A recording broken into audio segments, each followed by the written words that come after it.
don't stop, and you won't. I was a terror since the public school era. Bathroom passes, cutting classes, squeezing asses. Smoking blunts was a daily routine since 13.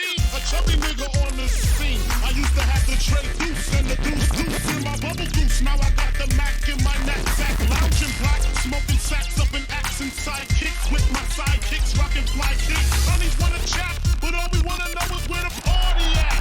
And can I bring my gat? If not, I hope I don't get shot. Better throw my vest on my chest, cause niggas is a mess. It don't take nothing but front for me to start something. Bugging and bucking at niggas like I was duck hunting. Dumbing out just me and my crew, cause all we wanna do is party and bullshit and party and bullshit and party and bullshit and party and bullshit and party. Party. Party. Party. Hugs from the honeys, pounds from the roughnecks. See my man say that I knew from the projects. Said he had beef, asked me if I had my piece. Short dude, 222s in my shoes. Holla if you need me, love, I'm in the house. Roman strong, see what the honeys is about. Moet poppin', hope poppin', ain't no stoppin'. Big Papa, I'm a bad boy. Niggas wanna front, who got your back? Niggas wanna flex, who got the cat? It ain't hard to tell, I'm the East Coast overdoser. Nigga, you're scared, just a poster. Nigga, I toast you.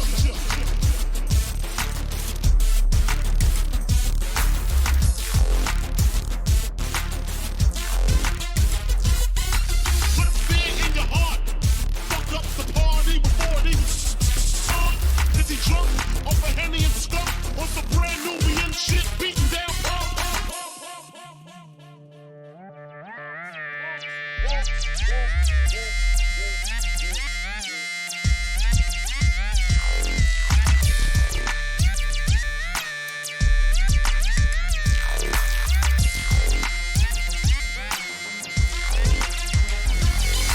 Bitches in the back looking righteous.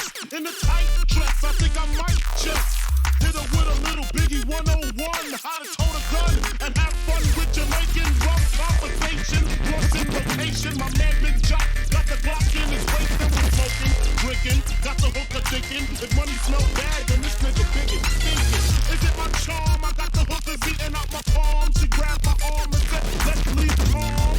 I'm hitting skins again. Rolled up another blunt, bought a Heineken. Niggas start to low down like kids got choked out, blows were stoned, and a fucking fight broke out.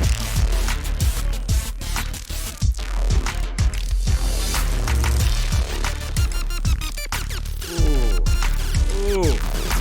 Can't we just all get along so I can put stickies on my chest like little Sean? Get a busy drunk over Dom Perignon. Sing me to the mic, And baby. it's Sing me to the mic. on, and I'm gone, that's that.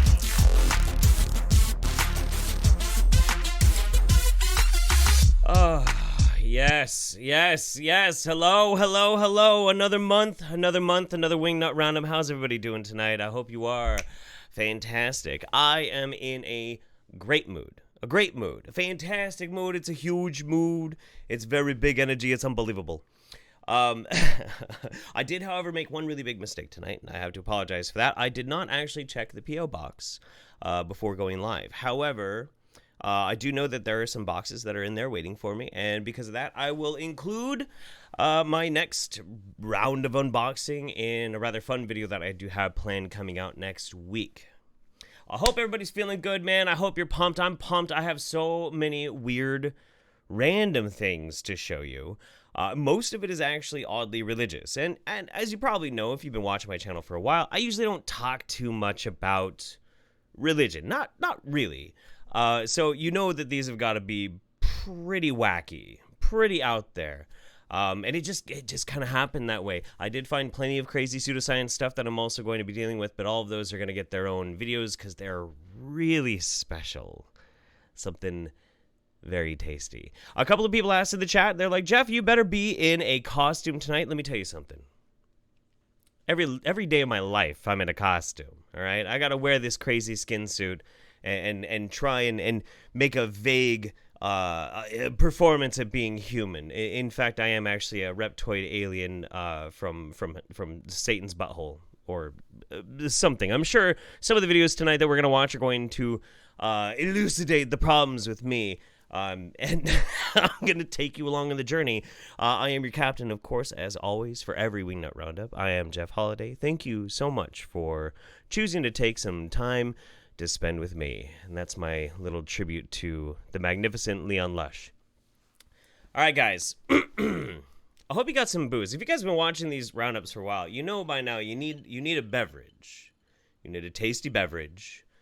And you need to really be ready for anything. I just realized how wild these glasses look in this camera. How old do I look without them? Not bad. Hey, you know what? I don't look that bad today, so screw it. We'll be done with the glasses for a while. This first one's a doozy. I wasn't lying when I was hyping up in the chat that the first one, we start off pretty crazy, pretty insane, a little out there, a little nutty. So I hope you're into this. I'm already terrifying, no costume needed. Wow. Okay. And you know what? That is getting muted. I forgot I didn't get my good luck kiss. Come here. Come here, good witch lollipop. Or whatever that... What is that supposed to mean? I don't know. Okay. So I have a question. Okay. Are you going to be doing squats for super chats during the stream? Am I going to be doing squats for super chats during the stream? During the roundup? Yeah. No, but actually, this is a good opportunity that I should mention.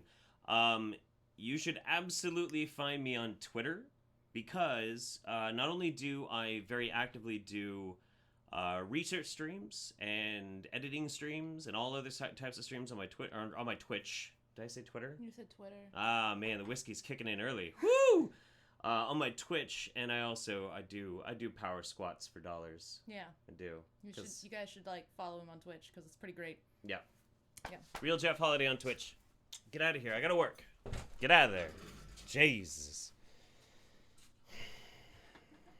That ass. All right. I have to silence my phone here. Otherwise, everybody's gonna be trying to pester me. It's actually become kind of a game. Some people will. Oh, I don't even know what that was. I'll have to look that up in a second. Oh, I see. I'll read that in just a moment. It's actually become kind of a game for some people to try and find ways to interrupt my streams by like either spamming me on Steam. It's turned off, or a couple of my real life friends have my phone number to try and text me while I'm streaming. I'm working, guys. Get off my dick. Ooh. We got Beard Barian with $4. Shake that ass, but watch yourself. Shake the ass. Show me what you're working with. You know what? Me and Beardy are gonna do some workout streams here pretty soon. Cause, well, he's in shape, but I'm not. I'm a thick daddy right now. Chris Battersher. Yo, man, you think you would ever do a video on flat Earth theory? Let me tell you something. If you want some really good flat Earth videos, and the main reason why I don't do them is because I love his videos. Sir Sick, SIRSIC, dude does incredible videos, trouncing flat earthers, and also Godless Engineer. Both those two guys, amazing videos, and they will fill every need you have for flat Earth videos. They're incredible. Matt Bearden, Westar Gaming, thank you very much, guys. Appreciate your generosity. Very, very nice. Sign of Blaze says, let the man do his job. Damn right. And you know what? Ooh. Let's get on with the roundup, guys. Let's go. All right. This is a little bit of backstory on this one. So I found... there was a friend of mine who found this.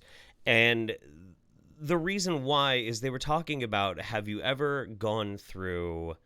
been to hell YouTube? And I'm like, what the hell is that? What does that even mean?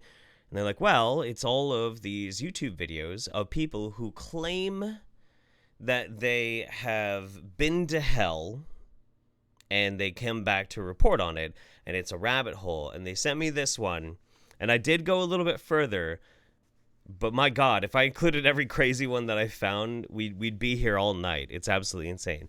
So we're gonna start off a little slow but pretty crazy with man sees unthinkable horrors in hell, Christians being tortured. Mario Martinez. And I'll read some more super chats here in just a minute. Give me a second. Wait, all right, I'll read these real quick. Nicole Roberto, can I please get some JF Holiday? That is dependable. Depending on how things work out on the stream, maybe you will see a lot of the JF Holiday. Matt Bearden, did you see me on Ladder with Crowder on Thursday, Jeff? I did not. But by all means, send me a link on Twitter. Anyway. Let's get going. I'll read that stuff in a minute. Thank you very much for your generosity, though. You guys are sweet. I believe it was a Friday. Okay. I was at home.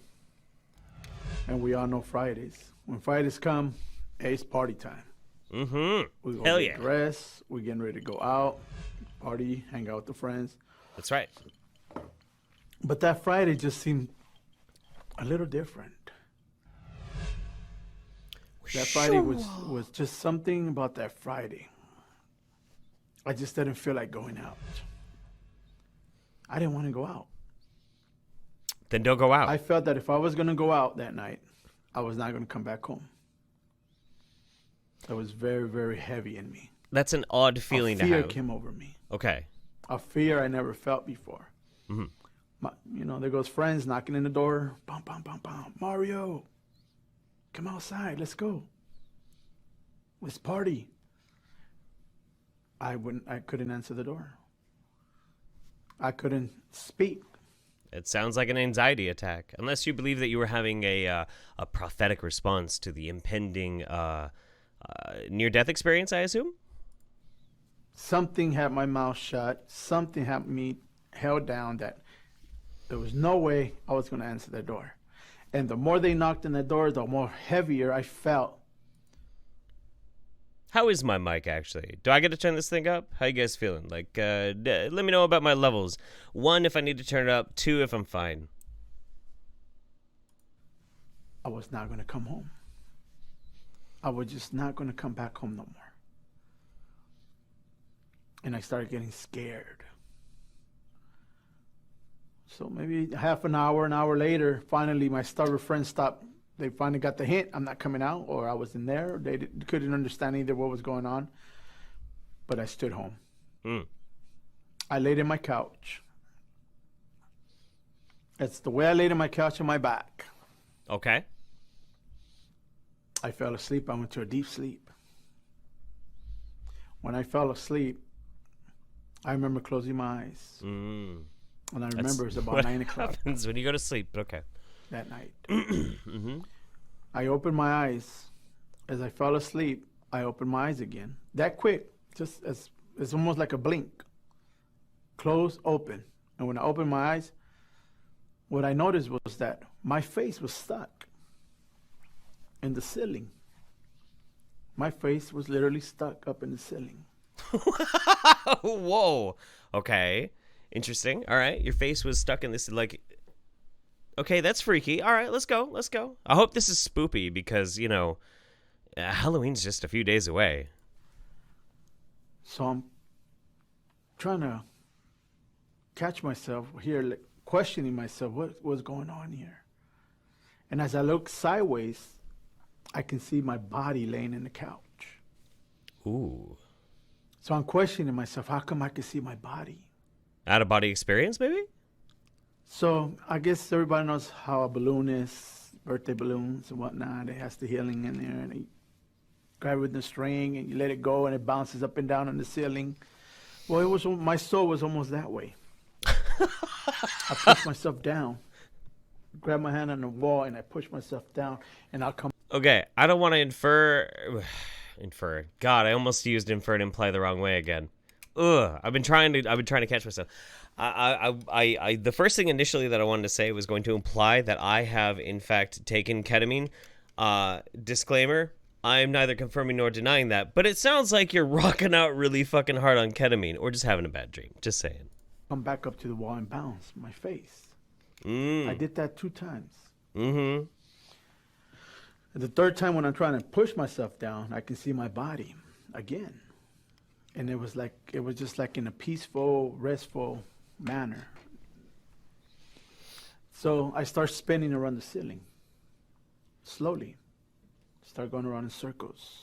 Sounded more I'm like going mushrooms, little maybe. faster and faster. You know, there's nothing in the ceiling, so I'm trying to hold on to something, grab onto something, and I just can't get a hold of anything. And I'm going faster and faster and faster, and as the fastest I'm going, now I'm starting to hear these wicked laughs like demons. Ooh, here we go. They're laughing. I can hear them clearly going, "Ee," just wicked. As I'm going faster, I don't know if you guys ever seen movies about a time machine. I just when the time Yeah, once or twice. I've seen a couple of time machine movies. Yeah, for sure. machine disappears and it comes back. Well, as I was going faster, that's what I heard. You guys are cracking me up in the chat. And I find myself in this big, big, dark place. Dark, dark. There's trees, dead trees. The ground, the sand was like gray, dirty gray.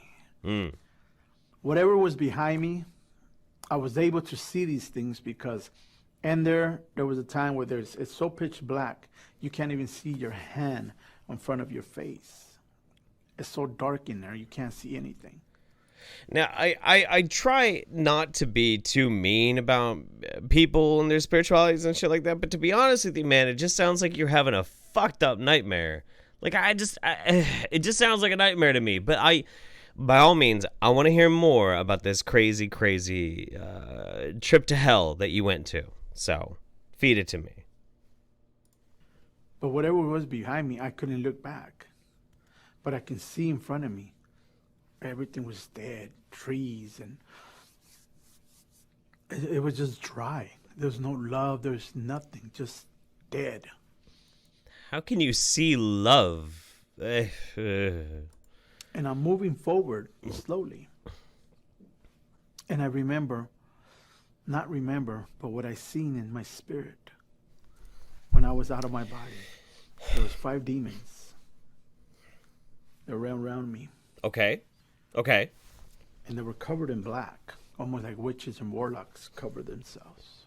Wouldn't it be kind of weird if, like, you know, you accidentally, your soul slips out of your body and you travel down into the underworld and you're like traveling through hell and coming out of like the 5 alcoves of the 5 unearthly dead, come the 5 demons, and they're all dressed like RuPaul, you know? They all have like tasteful evening gowns, but one's done with like all mirrors, one's done with like pink chiffon, one's got like space age hoops everywhere.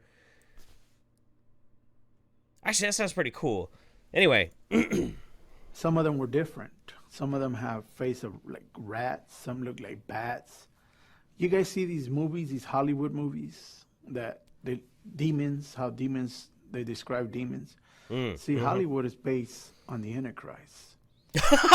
Witches and warlocks work for Hollywood.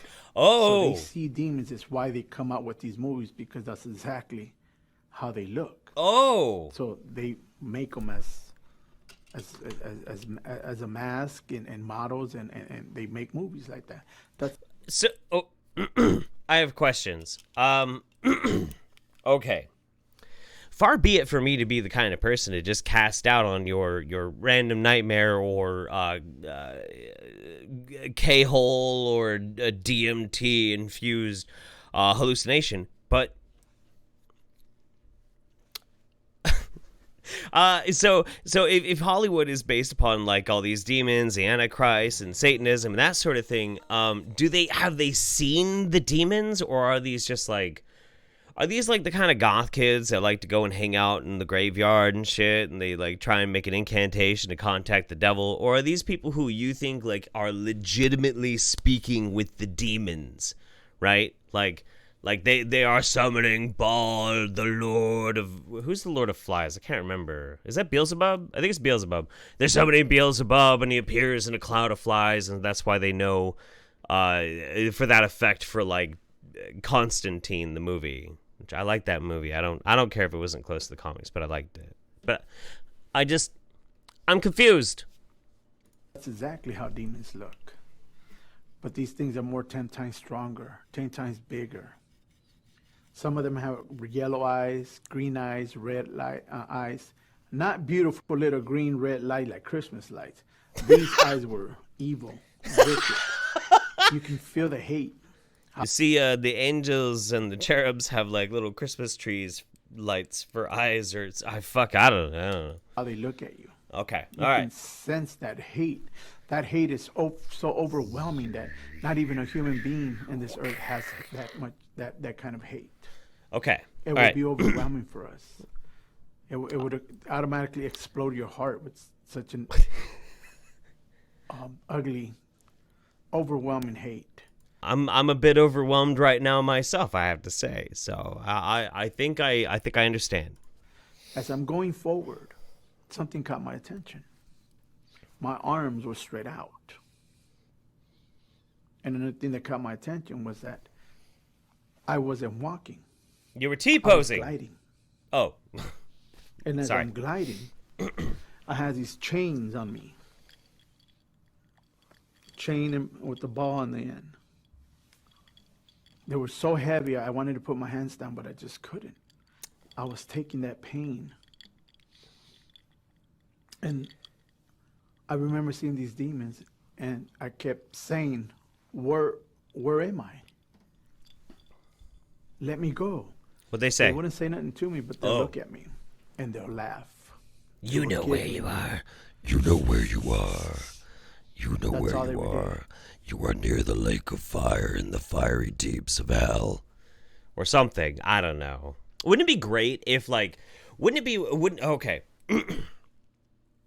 Because I understand the whole cliches and everything, like everything we have to consume from books, Canterbury Tales, Dante's Inferno, all the way to like movies.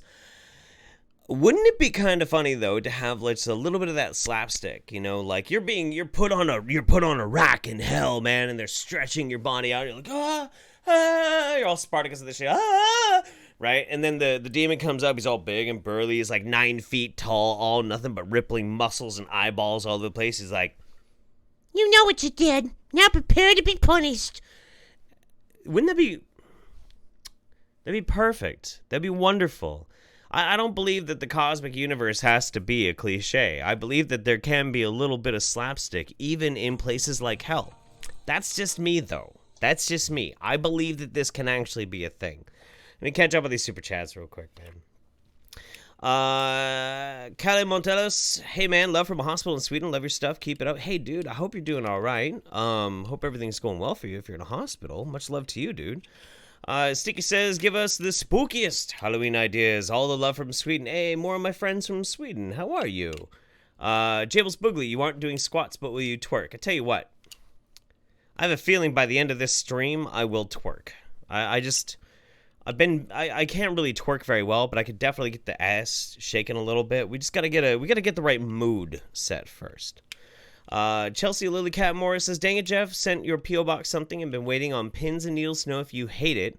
Oh, well, can't wait to watch the rest of the stream. Thank you for doing what you do. I promise you that will be in not the next video, because the next video is a Song of Salt and Poo episode 5. Get hype! But the video after that, I will do unboxings in that. Jay Reynolds says he woke up to realize that he was in Chicago. Then the hell story really began.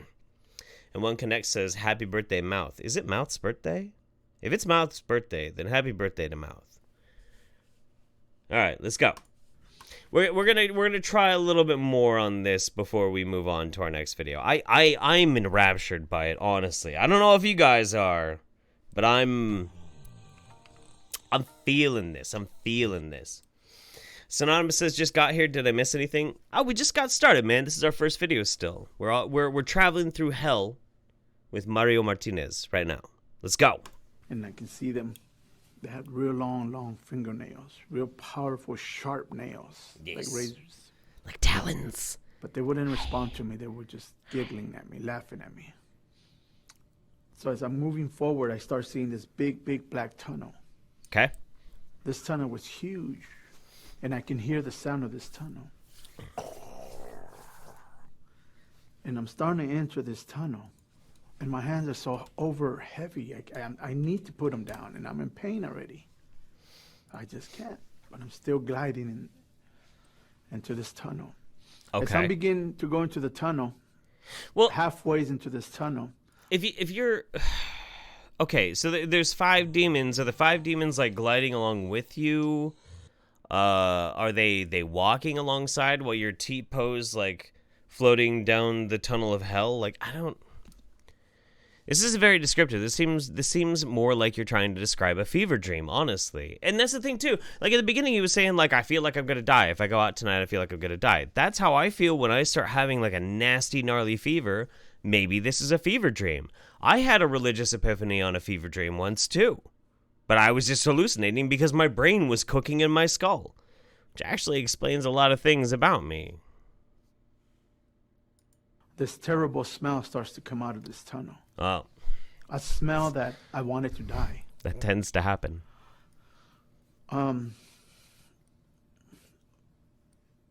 This smell was just horrible. Horrible. If this smell was on the earth, we would die. Because that's how terrible this smell is. Oh. There's no air in there. Okay. There's nothing. So I had to pass this smell. It's nothing but the methane, and I man. see a tiny little light at the end of this tunnel. And I said to myself, oh, okay, well, as soon as I get to that end of that tunnel, that little light, I'm going to be safe. But I wanted to die. I felt ugly. Death.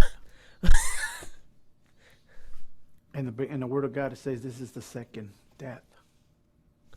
It's just the beginning of your second death. What? So if you dying and you go to hell and then you could have a second death in hell, how does that work? I mean, fuck it. You get 60 more seconds, man. 60 more seconds. God damn it. Going into this tunnel, I finally went to the end of the tunnel. I didn't see that little light no more. Everything was just, I didn't see the demons no more. Mm-hmm. So I'm just standing there. Okay. And then suddenly these flames just rose from the ground up. Oh, he even did the sound himself. That's the sound. Yes.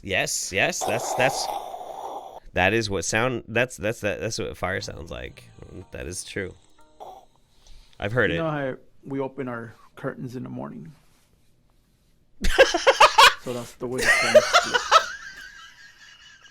When the flames split, a voice told me, walk forward. Mellow greetings, what seems to be your boggle. So I walked forward. Yes, of course you did. When I went forward,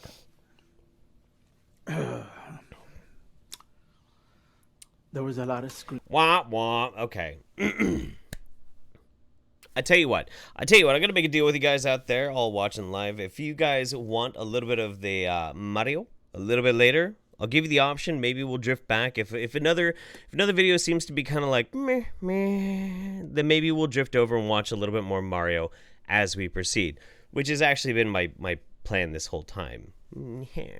Twirling the mustache, I know what I'm doing. I have to plan these things before I get too drunk, otherwise drunk Jeff just has no direction. So, it is what it is.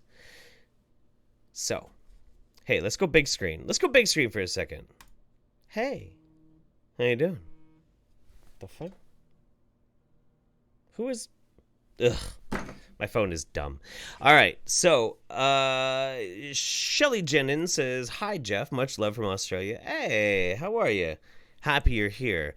Brian, good morning to you guys in Australia. Brian Finlay says, I think the guy was watching Hellraiser 2. I had the same thought, man. I had the same thought. By the way, Hellraiser 2 is a great movie. Great movie. Very cerebral. Very bizarre. Love that kind of stuff. If you guys don't know, I am actually a huge horror junkie. It is my favorite type of movie. I am a massive horror junkie. I love it.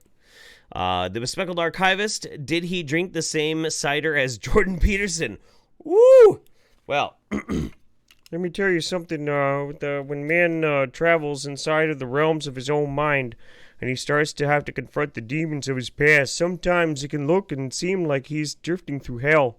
These are the points in time when a man has to truly reflect upon himself and his experiences and see where he stands, judged between himself and between God.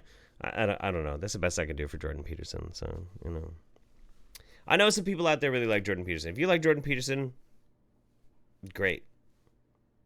I don't. But good for you. Glad you do. Some people like lots of books and movies that I don't like. That's okay. It's okay for us to be different. It's totally fine. All right, let's move on. Let's move on. Kermit Jeff, I know. Some people were asking why I haven't been on Twitch lately, and that is specifically because I have a super big secret project in the works and also working on Song of Salt and Poo episode 5, which was actually going to be out yesterday, but got delayed. It'll be out Tuesday. So look forward to that. The hype is real. You wouldn't believe an amazing musician who's done collaborative parody efforts with other people as well, teamed up with me to make something really special for Song of Salt and Poo episode 5. You're gonna love it. Azure Rogue tossed some shekels and said, "Is this dementia?" Which, if you guys are fans of Hugo and Jake, Bible Reloaded, I did a chick tract with them, and it was a lot of fun. It was a whole lot of fun. All right. I actually have 2 videos to watch tonight from this guy. This guy is a call for an uprising. Now, arigatou gozaimasu. I'm 33 today. Jeff, have a liquor drink from Mouth. Hey, it is your birthday. Happy birthday, Mouth. You know what? Mouth is a really good friend of mine, everybody, and I love this kid. He's a superstar. He's wonderful. So happy birthday to you, my friend. Kendra Lynn, I should be doing homework right now, but I made the fun choice. Looking forward to the next episode in the Jilly Saga. You know what, Kendra? I tell you what. You're going to make me happy if you do your homework while we're hanging out. Yeah? Do your homework. Do your damn homework.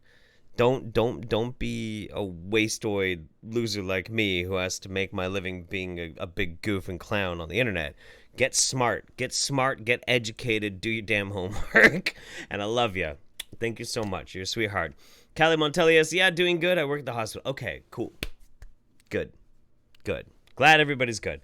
A call for an uprising. He's got 352,000 subscribers. This is another one of these guys who ends up doing Conspiracy Tube, Christian Tube, that kind of thing. I have 2 videos of his. This is the least crazy.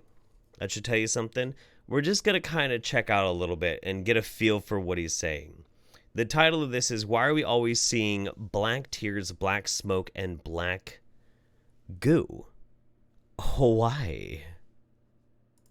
This is a call for an uprising. Welcome to today's show. No. I've covered before the black fog, the black smoke that you see, Eminem becoming demonically possessed with the black smoke The black in his goo. music videos. And I was in YouTube trending, and this is a common theme that I see all the time that you might see but not think about. And that is this video that they have, When the Party's Over, by Billie Eilish. I don't know how to say this person's name. Eilish. That's just it. Yeah. But it's #1 trending on YouTube for a reason. And this is something that you'll see all the time. That is this black goo. I'm sure you've heard of the black goo. Mm-hmm. And she drinks this glass of, people just don't. It's just amazing to me. Below, people are like, what art? Right? So it's real artistic to have a glass with something that looks like black poop, to drink it and then have it run out of your face and your eyes and your mouth like it's some. I'd be curious to know what this guy's idea of art is. Like, okay, so you don't like the type of art, you think it's kind of weird and it seems like kind of uncomfortable towards you. Good. It should. Good. Art should not necessarily have to be sanitized, prepackaged fucking garbage coming in a fucking blister pack that you pop out and is completely sanitized. That's not what fucking art is. Art has never been safe. It's never been easy. It's never been something that you just passively consume because those who are in charge of whatever ideology that you believe in says this is safe for consumption, citizen. That's a stupid idea. Art is supposed to be edgy. The flip side to this is sometimes art is also really dumb. If you think it's dumb, then it's dumb. If you think it's edgy, well then good. That's the point of art! Sorry. I'm fine. Some type of artistic expression. Okay? The black goo that you'll see running out of her eyes, this is being done by more and more musicians, more and more, actors are posing, doing this type of stuff in what they call art, in magazine shoots and in movies. The black goo. Now, you'll probably recall the black goo if you've seen the film Prometheus. The black goo represents... What's up with his finger? Is that from a movie? It looks like, you know what? That might actually be from like Prometheus, and that might be the android's fingerprint. It looks like a W from like Wayland. That might be what it is. Really, it comes down to transhumanism. At least that's my take on it. And demonic possession, because transhumanism and the mark of the beast are one and the same. What? No, it's not. That's not what transhumanism is. But I'm not going to go off on a rant about transhumanism right now. This isn't the time. Moving on. Mixing man with machine, right? Yes. And then believing that they can alternate matter, right? In Prometheus, that's kind of what the theme is, right? That they can alternate and they can mix and mutilate and create DNA strands, right? We see this stuff with Google and we can well, that's not manipulating. That's not what you first said, but if you're asking if we can manipulate DNA, yeah, absolutely we can. CRISPR, it's fucking awesome. It's pretty badass. It might even be the end to a lot of diseases, and it would be great. It would be fantastic. And if it's satanic, who cares? No more child leukemia? Okay, that's fine. Oh, fucking... I'm fine. DNA and not even drunk code yet. DNA and almost like create their own beings, which is what they're doing, right? So Yeah. Prometheus, the black goo really represents that. It represents them being able to alternate matter and alternate people's DNA strands. Alternate matter is not really like a word that I would... I'm just gonna USA right here. USA. Oh. That also has a very calming effect on me too. Daniel-san, you must learn to control your chi. Okay. I'll check those Streamlabs in just a second, but I saw you. Just a minute. And create this transhumanist perfect race, which is really, when you put it together, is demonic possession and the accepting of the mark of the beast. So you see the goo coming out of her eye, and she just, rubs it over her face. And this isn't the first time it's been done. I've covered Zayn before, Pillow Talk. It's a video where he's making out with his girlfriend or whatever. And then suddenly, he starts crying out this black goo. Okay. My first video that I actually made, the first video I put up on my channel. Okay. About 3 years ago, which the video is no longer up, was... Hang on. 3 years ago, you put your first video up? 352,000 subscribers? What the fuck am I doing wrong? I should be making this type of video. Holy shit. What am I doing? Oh my god, guys. You know what? This is now an officially hardcore Christian channel. We are going to disavow the Satan. We're going to praise the Jesus. And we're going to make sure that we expose the Hollywood satanic cabal. That's what we're gonna do from now on. This is where we're going. Fuck. How many channels do I see like this and they're fucking blowing up? Anyway, let's keep going. I'm fine. It's all right. It's fine. I'm not mad. Was for Rihanna's Anti-Diary, which was a video that she made. It was about 12, 15 minutes long, which is all about the accepting of the mark of the beast. And you'll see all of the, the basic symbols, the, satanic baptism, the bath and all that stuff in it. But one of the scenes in it, one of these, some guy who's all tattooed up, you see the locusts, from Revelation, and he accepts the mark, and you could see the black goo, the transformation that occurs, because the theme for Rihanna's Anti-Diary is transformation. They're constantly in the video talking about the transformation that's to come. You have Lady... Well, Christians talk about transubstantiation. That's quite a transformation as well. You're taking a little wafer cracker, a little bit of Juan, and you turn it into the blood in the body of Christ. I mean, that's a transformation too. Totally different. Gaga in the video. But just as an aside, man, I really like this dude's grill. I love grills. I really do. I really do. I may have taken out like all my facial piercings and everything like that, but I still really like piercings and crazy tattoos and body mod. Like I still like it. I know I look a little bit more normie because of it. But I'd love to have a full gold grill. I love this stuff. I think it's badass. What were we talking about? Oh yeah, Satan. Her voice and others talking about the transformation that is to come, and they're talking about transhumanism and the mark of the beast. So when he accepts this transformation, the black goo suddenly pours out of his body. He screams and in pain and terror afterwards because he realizes now what he's done. Woo! Okay, you see Christina Aguilera, in a video. She's got a bowl of the black goo, dumping it on herself. Okay, this isn't because, they were sitting around. So I have questions about this. So obviously this guy sees a correlation between black goo, things in Hollywood and music and culture and art, and he automatically prescribes this as satanic. Now, the thing though that I'm curious about, and this is what I'm trying to like wrap my head around, and this is where I keep getting stuck. All the gears are glitching in my head while I'm trying to figure this out.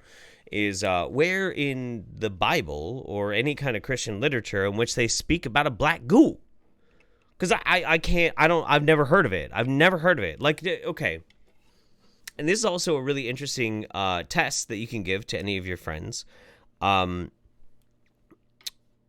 Satan or hell or anything that has to do with the demonic, how much do you actually get to know? Not counting Revelations. Revelations is a crazy fever dream from a dude who ate a bunch of cactus and shit in the desert and just went all fucking crazy. But before that, anything that you know about Satan or hell. Satan appears as a snake. He appears as a horde of pigs. That's actually true. When he tempts Jesus Christ, he shows up as a big old mass of pigs.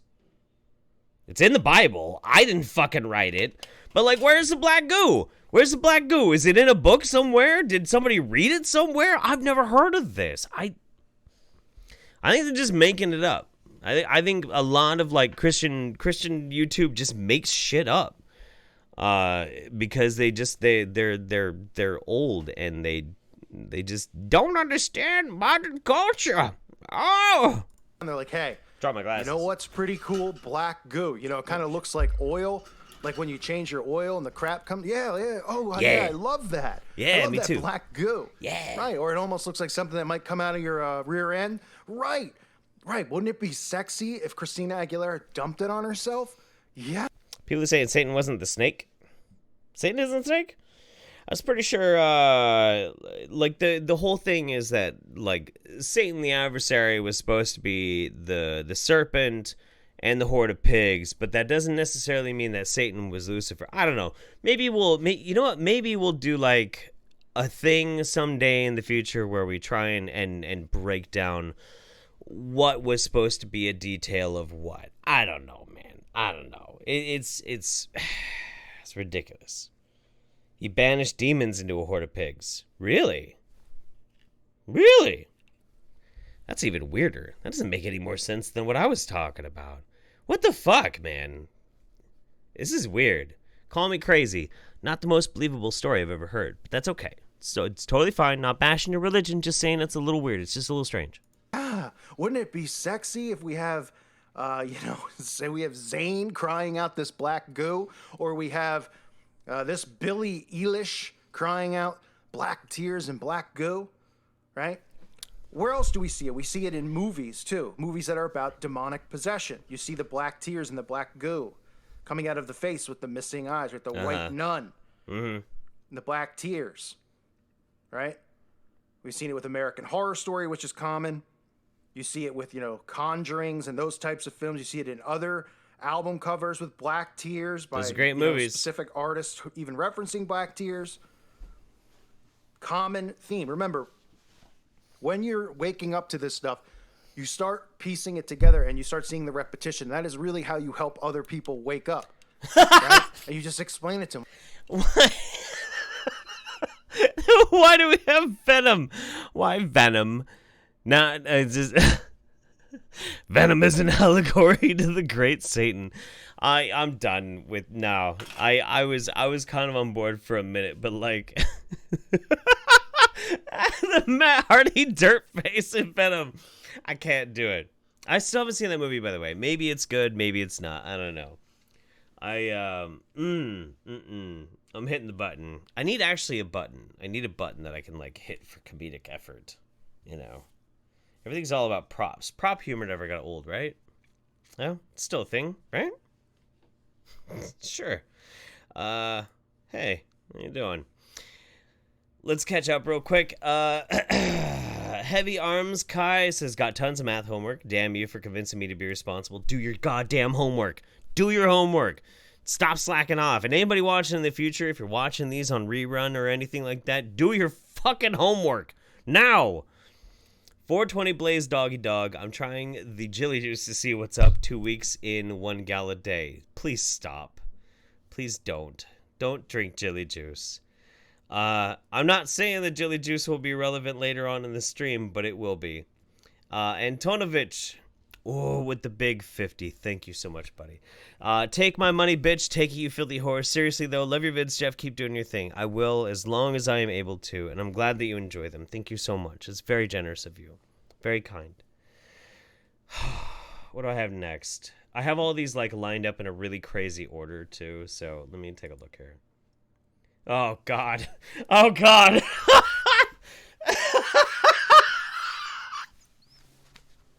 I've been really looking forward to this one. Somebody sent this to me like 3 weeks ago. Okay. 3 weeks ago, somebody sent this to me. And I clicked through it, and then I started hiccup laughing because I was a little drunk at the time, and I'm like, oh, okay. We're going to have to do this on the Roundup. And I forgot that I put it this early in the Roundup folder, so I'm pretty pleased. Okay, there we go. Fuck. All right. Let's stretch. You gotta stretch, everybody. You gotta stretch because we got a ways to go. We got a long ways to go. Fuck. Persian woman's demons speak in ancient languages going back to the time of Daniel and the prophet. Here we go. Yes. Yes. Yes.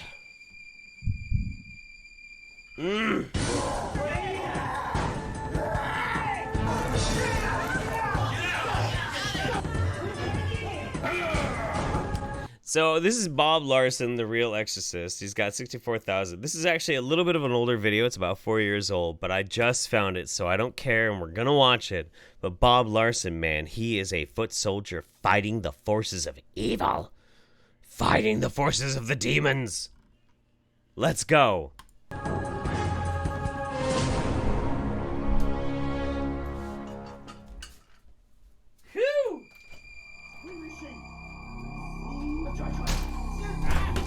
Oh, shit.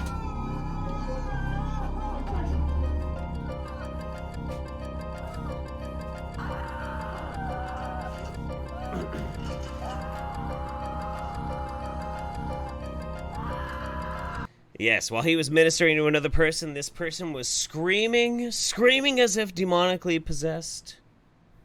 And we're going to unravel the mystery of this demonic possession. Are you guys ready for this? Are you ready for this? Are you spirit-pilled enough for this? Let's go.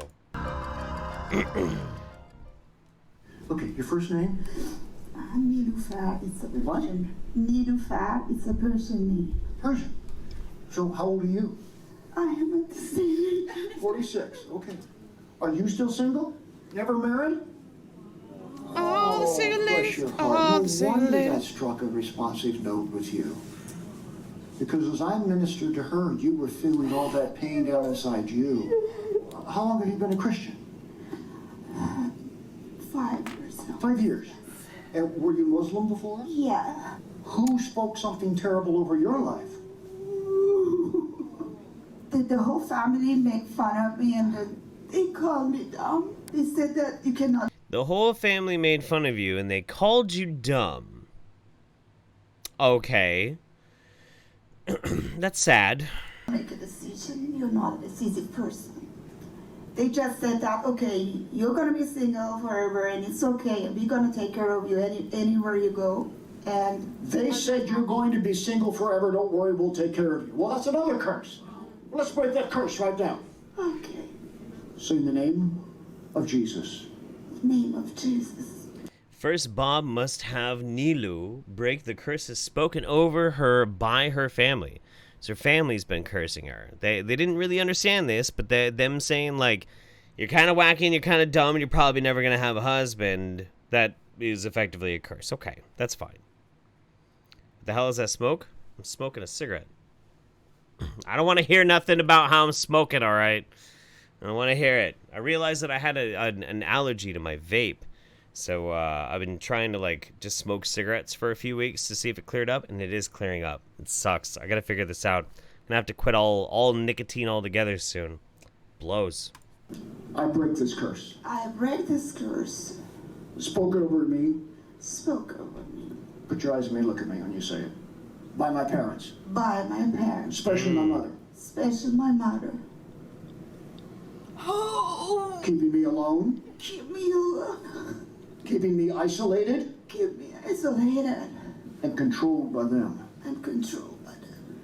I anoint you in the name of the Bob senses that the demons are interfering with Nilu breaking the curse. So he anoints her in the name of the Holy Trinity to force the demons to manifest. Here's how it gets good. This is where everything gets really interesting. Father and of the Son and of the Holy Spirit. Look at me. So I break this curse. I break this. I break this curse I break this curse. Oh! of Jezebel. Jezebel.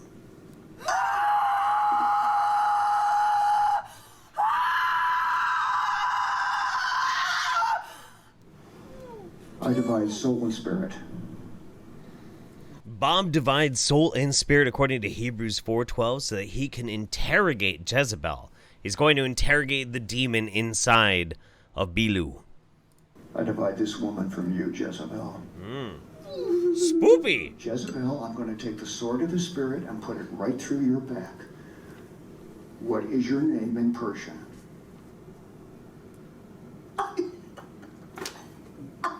Ugh! Isabel. Ooh. Isabel. Jezebel in Farsi, the Persian language, is Isabel. Oh, Yeshua. You've had her 46 years. This is it. Most people don't know this, but that's actually her G-spot on her back. But what I want to know, Isabel, is how many generations this curse goes back. How many? 10. 10. What happened 10 generations ago? What happened? What started this curse? Hold her tight, guys.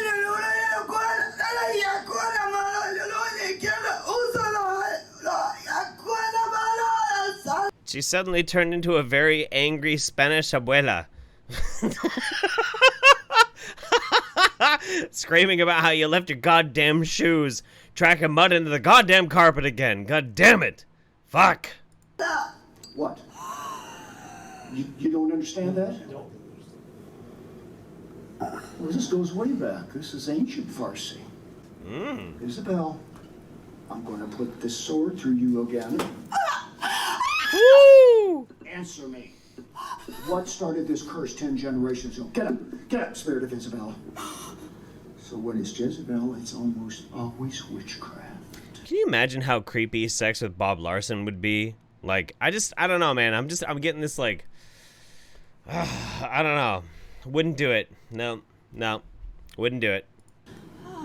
Witchcraft. Witchcraft. Like that. You like that. Here comes La Chancla. And why did they do it? That's right. What did they want? Power. Money. Wealth. Yes. And they worshipped you. How did they worship you? With sacrifice? as they sacrifice their sons. That's not a leading statement at all. You know, one of these days, maybe I should make a video on exorcisms, on like the, because there's fascinating papers that have written about it for a while, talking about how it's basically like a type of hypnotism. It's a collective hypnotism that leads very, very susceptible individuals into these leading statements. It's the same thing with like past regression therapy and the problems within it. If you have an irresponsible hypnotherapist, they can be implanting memories, false memories inside your head. And I think exorcists pretty much are the same fucking thing, man. I really do. Let's give it just a couple more minutes. I want to see what else happens here for just a second, and then we'll move on. They belong to Nabby. Nabby? Oh. Who belongs to Daniel? Wait, hang on. This man's haircut is wonderful.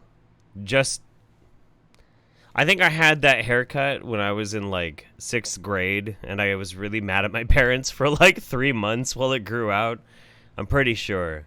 But it's beautiful. He's like a work of art. I had to put my sunglasses back on to bask in the radiance of this haircut. I love it. I shouldn't be talking on anybody's looks because I'm like this weird, crusty, grungy, gross dude, but like...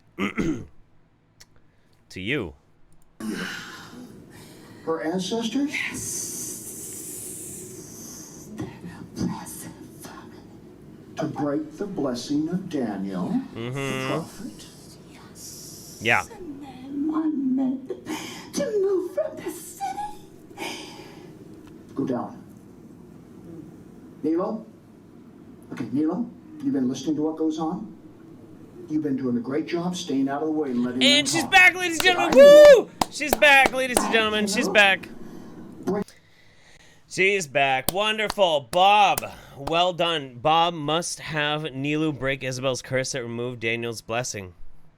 Wonderful. All you got to do is put a really shitty, garish-looking cross on somebody's head and shabango, shabugu, flamil, flamazel, something incorporated. Can't remember how that goes. But anyway.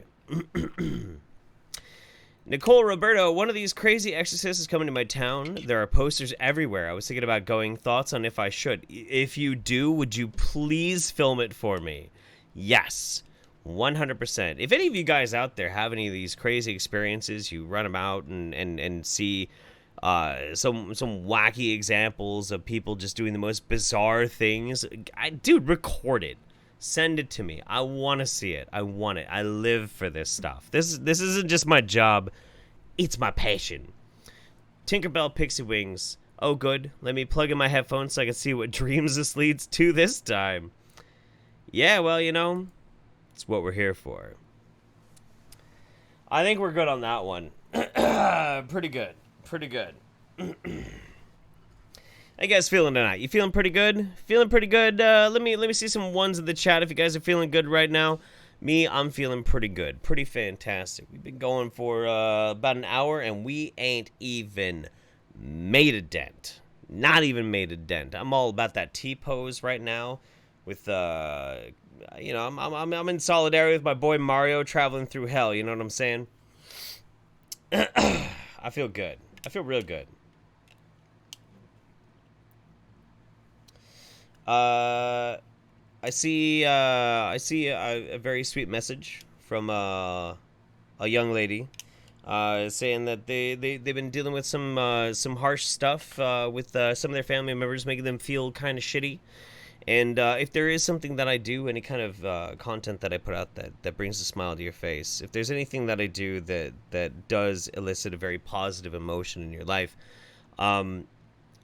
telling me these things is really monumental to me, truly. Now, the Roundup's all about just goofing off and having a good time, but I will take a moment to say one of the most meaningful things in my life is when somebody sends me a message and they say that something that I did or something that I said had a very poignant and momentous effect on them, and that it helped them in some way. And for some goofy, stupid, dumb shit like me to be able to help you in any way, in any shape or form, is the greatest thing that I could possibly hear. So thank you and much love to you. You know who you are. And I'll keep my fingers crossed and wish you the best for you, all right? Much love to you. So, let's get on with some crazy. Let's do some crazy stuff. Let's get wild and weird. Yeah? Let's have fun. So this one's a little bit drier, but I kind of wanted to include it just to give it kind of a moment. I knew maybe I would feel a little bit better about it once I had a little bit of the sauce in me. You know what I'm saying? This guy is interesting. Now, I don't think this guy is bad. I don't think he's a bad dude. His name is a little pretentious. John St. Julian Baba Wanyama. But apparently he does a lot of work in Tanzania. A lot of relief work. So for that, like, I applaud the guy. But he also has some really weird ideas about, like, the sacred secretion, pineal activation, pineal gland. He talks about, like, David Icke kind of theory, like reptilians. Is the god of creation a good god? Blah, blah. Weird stuff. You know, crazy things like that. So we'll take a little bit of a look. It might be kind of quick. And then we'll move on to something else. I'm loaded up for bear with crazy shit tonight. I'm not gonna lie. So let's take a listen for just a minute. When the moon enters your star sign, I use a site called Lunarium to track this. But when the moon enters into your star sign, yes, the colostrum of your brain creates a colostrum. secretion, a substance, the chrism. That The which jism? you must be anointed with. Did you just say the jism? The jism of your brain? Okay. All right. Well, brain jism. All right. Let's go. The oil of gladness, the anointing of the oil of gladness, as it is said in the Bible. That substance is created in the colostrum, and then it begins its journey through your central nervous system. It travels through your 33 vertebrae until it reaches your sacral plexus, which is the sacred place. That is what it means. You know, it's actually interesting. When I was first watching this, I went and I looked, and actually sacral, yes. Sacral does mean a place of sacredness or a place of importance. The sacred plexus, sure. I feel that. It's kind of weird that there's, like, soul jizz going on or brain jizz, but okay, let's go. It is sacred. It is the 5 fused vertebrae. There are no mistakes in God's design. Just as you must... Except maybe cancer. I mean... Anyway, it's fine. Fuse your 5 senses to be able to overcome the lower nature, to preserve the secretion, to preserve the chrism, to return it. To preserve the jism. To Okay. that area in your brain that we call the promised land, the pituitary and the pineal. Wait, shit. Then you too must fuse your 5 senses. You must overcome the 5. Meditation of an ancient This guy sounds like he's really smart, so, my third eye, stand strong in what I know. Alright, we got our smart glasses on. We Hey, can guys. handle this. I thought... He has my haircut. He's got the beard with the shaven sides just like me. I mean, game recognizes game, and I think our hairline is just about as, like, far up and receding as each other. He's obviously skinnier than me, so you know what? Fuck you, bitch. But aside from that, nice choice on style, my friend. Nice choice on style. Okay. All right. Let's go. I would try to make a video purely defining the physical aspect, the physical side of the sacred secretion, the chrism, The jism. or Yes. the Christ within us. Oh, okay. The Christ within us is also known as our brain jism. Got it. I'm also in the process of making another video about decalcification Okay. of the pineal gland. Okay. But within there, I realize that I speak very clearly about the necessity of understanding how to use it. The physical aspect of it, which is completely overlooked by most persons I see speaking about it. Is this it? Okay. Now this might shock some people, but there is actually a real thing. There's a real like kind of hippie supremacy thing that goes on where people try and like out hippie each other. I don't know if you guys are like anybody who's watching out there are very familiar with or have a lot of experience with hippies, but I do. I live in Eugene. We're full of hippies. There's hippies everywhere. And they try and constantly out hippie each other. It's the craziest thing. It's like gangland violence, but instead of violence and gangs, it's hippies trying to out woke each other. And this is like, well, you know, you like to talk about the pineal gland and the Christ-jism in the brain, but most people don't talk about how it's actually a physical thing. We just talk about how it is, and it just does things, but I'm going to talk about the physicality of the Christ and the brain-jism. Okay. Sure! It is only in the ancient writings or those who have researched esoterics, such as George W. Carey, who ever depict clearly the importance of incorporating the lunar cycles and the actual anointing of the chrism within ourselves to fully actuate and fully activate and realize the potential of the seat of the soul, or the pineal. The potential of the seat of the soul in the pineal gland. Do you want to? Okay, I'm gonna. So Mems is here to actually relieve me for a second because I need to go take a quick pee. Do you want to just talk to the chat, or do you want to keep going with the video? I'll just talk to the chat. You just talk to the chat. Mems is gonna come and talk to you guys for just a second while I go squanch some whiz. Be right back. There you go. Of course, you have to do it like after I take my lipstick off, and I'm no longer all spoopy. You're not spoopy anymore? I'm not spoopy anymore. Well, how about you become Le Captain Mems? Le Capitan? Le Capitaine? Le Capitaine? Je m'appelle, t'es-tu en franc? Omelette du fromage? Bonjour, je suis en français. Alright, I'll be right back. It's un poisson, that's right. Yeah. And an omelette du fromage is a cheese omelet. I learned that from Dexter's Laboratory when I was a baby child. How you guys doing? Hi! Anybody got anything cool to say while I'm here just killing time on Jeff's channel? There's a hell of a lot more people on his stream than on mine. I am the captain now. I am a swoopy Mems. I'd make a great Lord of the Rings elf. I've never been a Lord of the Rings elf. I should totally be that next year.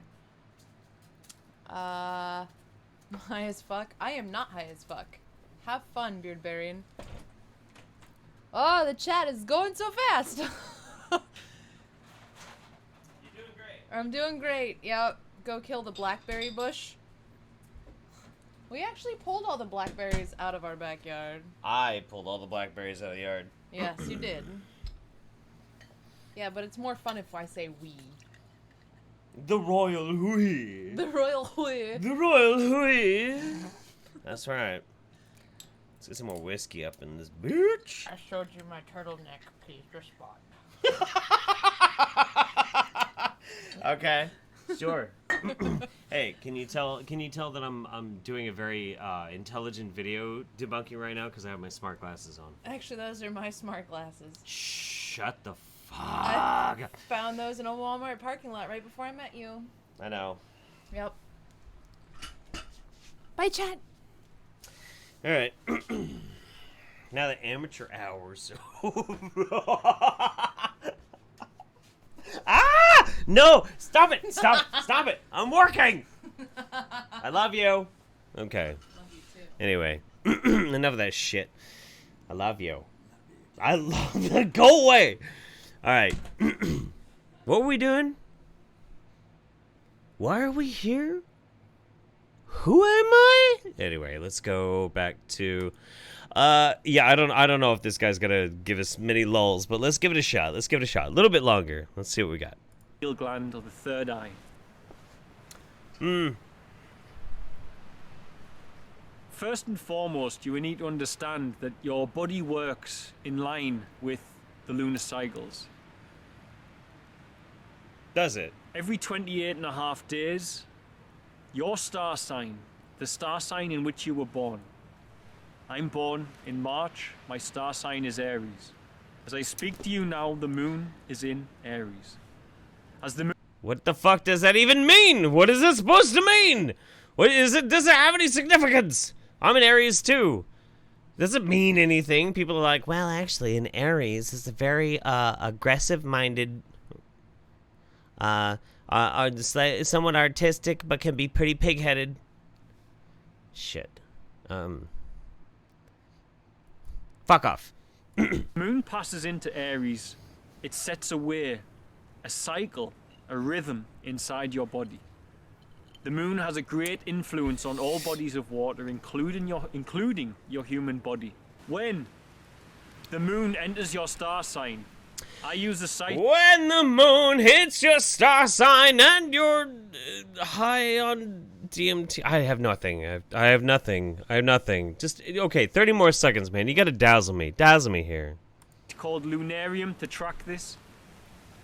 But when the moon enters into your star sign, the colostrum of your brain creates a secretion. The brain jism. Yeah, brain jism. We get it. Substance. The chrism. The jism. Yes, the jism. That which you must be anointed with. The oil of gladness. The anointing of the oil of gladness. Well, let me tell you something. My jism is also the oil of gladness. Let me tell you. Alicia Shepard, you know this person personally? Really? Really? Because look, here's the thing, too. Let's, real talk for a second. Real talk. I don't think this dude is a bad guy. I really don't. Sometimes on the people that I feature on my channel or the Roundup, I don't think they're necessarily bad people. Here's a good example. Moonwolf made a video on a guy named Sunfruit Dan. And he is actually kind of a nice guy. Really good sense of humor. Really, really liked the video that was made on him. Wrong. Dangerous. His ideas are dangerous. Could really get people hurt and everything. But a nice guy. This guy seems like he's a nice guy. I think he's doing relief work with people in Tanzania. You know, so he seems like he's a fine dude. He's just a weirdo. He's a wingnut. Which is why he's here. And he's going to tell us about the brain jism. All right, you get 10, 15 more seconds, guy. As it is said in the Bible. That substance is created in the colostrum. And then when the moon hits your sign and the jism is so fine, that's the pineal. Thank you very much, Captain Pipsqueak. That was wonderful. That was perfect. I like it. I don't want to pick on this guy too much. He actually does seem like he's a really nice guy. He does. He rescues children from witch doctors? Well then, fuck, dude. You know what? As much as I might be kind of bagging on you a little bit for your wacky, weird, hippy-dippy ideas, mad respect, bro. Mad respect. Got respect for you. I totally do. It's still a wingnut. But, you know, it's fine. Spreading his jism around Tanzania and drinking colostrum. I don't know, man. I don't know. He looks like a dude that I would party with. That's the thing that's really weird. But then again, I'm a freak, and most of the people I make videos about look like people I would end up at a party with, so that's fine. Za Hatchetman Gaming says, allergies to vape is usually propylene glycol, the new nicotine salts. You should try high VG free-base nicotine e-liquids, Dad.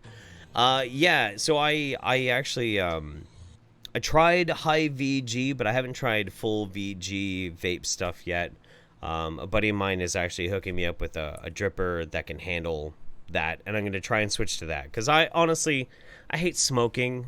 I do, and I hate being an addict, but I am. I'm addicted to nicotine. That's just true. Don't ever start smoking if you have the option, because it sucks. But if I can do that instead of smoking, and then maybe when my mom's no longer in assisted living and my mom's passed away, I can not have this crazy stress in my life and quit smoking without, like, losing my mind, you know? So it always keeps coming back. I was totally fine. I quit smoking for like 6 months. My mom gets put into assisted living, and suddenly I'm like, whoo! Maybe it's weakness. Maybe it's being a human. I don't know, man. We all have our limits. You know what I'm saying? Synonymous says this guy sounds like Phil Moriarty. He does. He does, actually, quite a bit. Whatever happened to Phil Moriarty, anyway? Is he gone? He was an interesting guy. I disagreed with him a lot, but he was an interesting dude. Beardbarian, dude, I'm an Aries too. Come to my island and we'll party from one birthday to the next.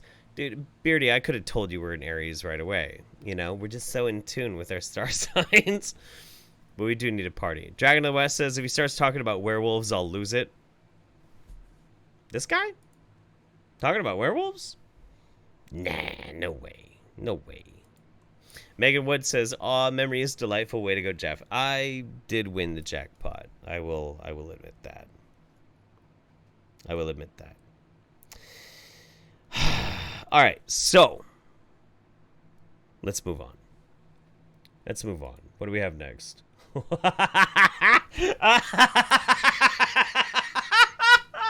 Okay. This is let me click through here real quick. Okay. Oh yeah. All right.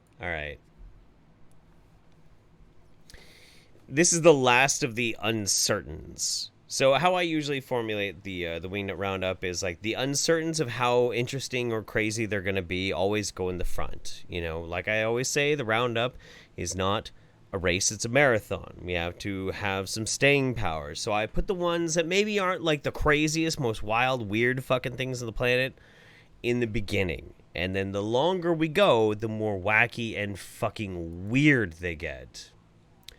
So our next one up is, yep. This is from a channel called Soldier of God. Soldier of God's got 20k subscribers. It's called Exposing Sodomite Rituals in Hollywood. So you want to be famous, watch this first. Here we go. For the Bible said, that he that cometh to God. Before I play this, though, I did want to mention, I did go and I looked at Dr. Mumbi. A lot of people really love Dr. Mumbi showing up on the Wingnut Roundup. I did find some ridiculous ones from Dr. Mumbi, but nothing really Roundup worthy. Well, we'll hope maybe she gives us something good next month. Must come believing that he is. Hello, everyone. My name is Ashriel. I gotta point this out. Cinematography by Ashriel King. This is Ashriel King. Edited by Ashriel King. And what I want to talk with you guys today about is Hollywood. Hollywood. Hollywood. And for those of you who still...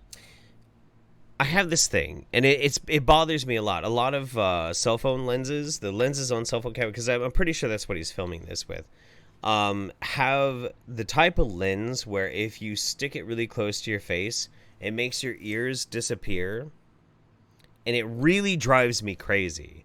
And so when I started watching some of his videos, because they're all filmed with the same camera, basically, I started like looking through his catalog and his videos, and all I could notice, and I tried to pay attention to what he was saying for the most part, but I couldn't get over the fact that I could not see his ears, and it was pissing me off. And now it's going to piss you off too, because you're going to notice it. Still hold these actresses, these superstars, in such high esteem, because it says in the Bible, what is highly esteemed amongst men is an abomination unto God. Right? Oh. Whatever man esteems and says is great, is wonderful, God says, it's an abomination unto me. Right? Sickening in my eyes. And this is just a little video which I'm going to show you guys. I'm assuming the person who is speaking is a Hollywood insider, right? I have no idea who he is. I'm just going to assume that everything that he's saying that confirms my biases is coming from a place of authority. That's right. He does have, somebody said he's got some big eyes. He has beautiful eyes. He has very beautiful eyes. I think he's a very handsome man. But it coincides with what I believe.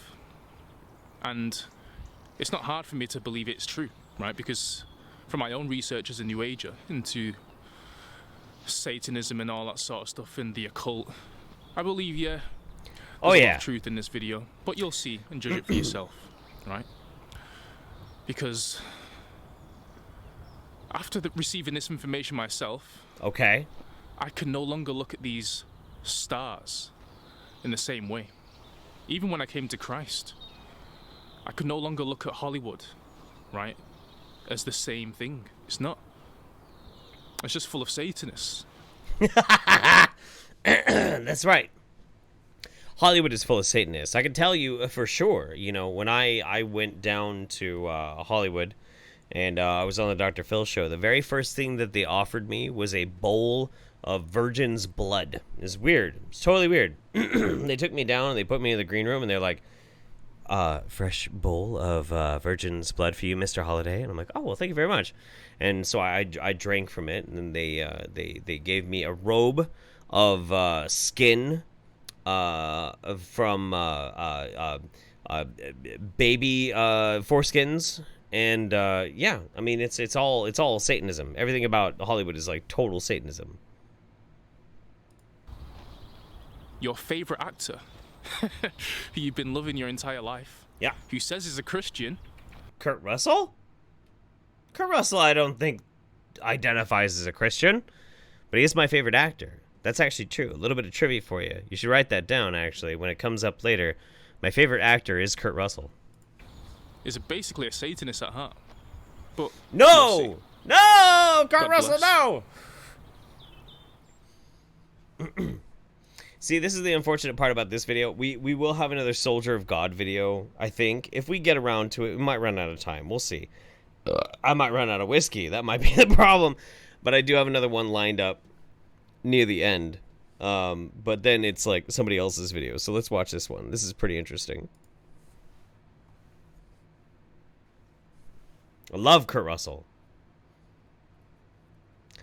Black Child Production. Hollywood's casting couch, Satan's playground. Spit on my shit. Looking good, and it looks like it's glamour. It's not like that. This is all about rituals, demons, Babylonian gods, and screwing a man in his ass. You get in the music industry. And screwing a man in his ass. Okay, all right. They start taking you on these crazy party trips, and it's called the Pandora box.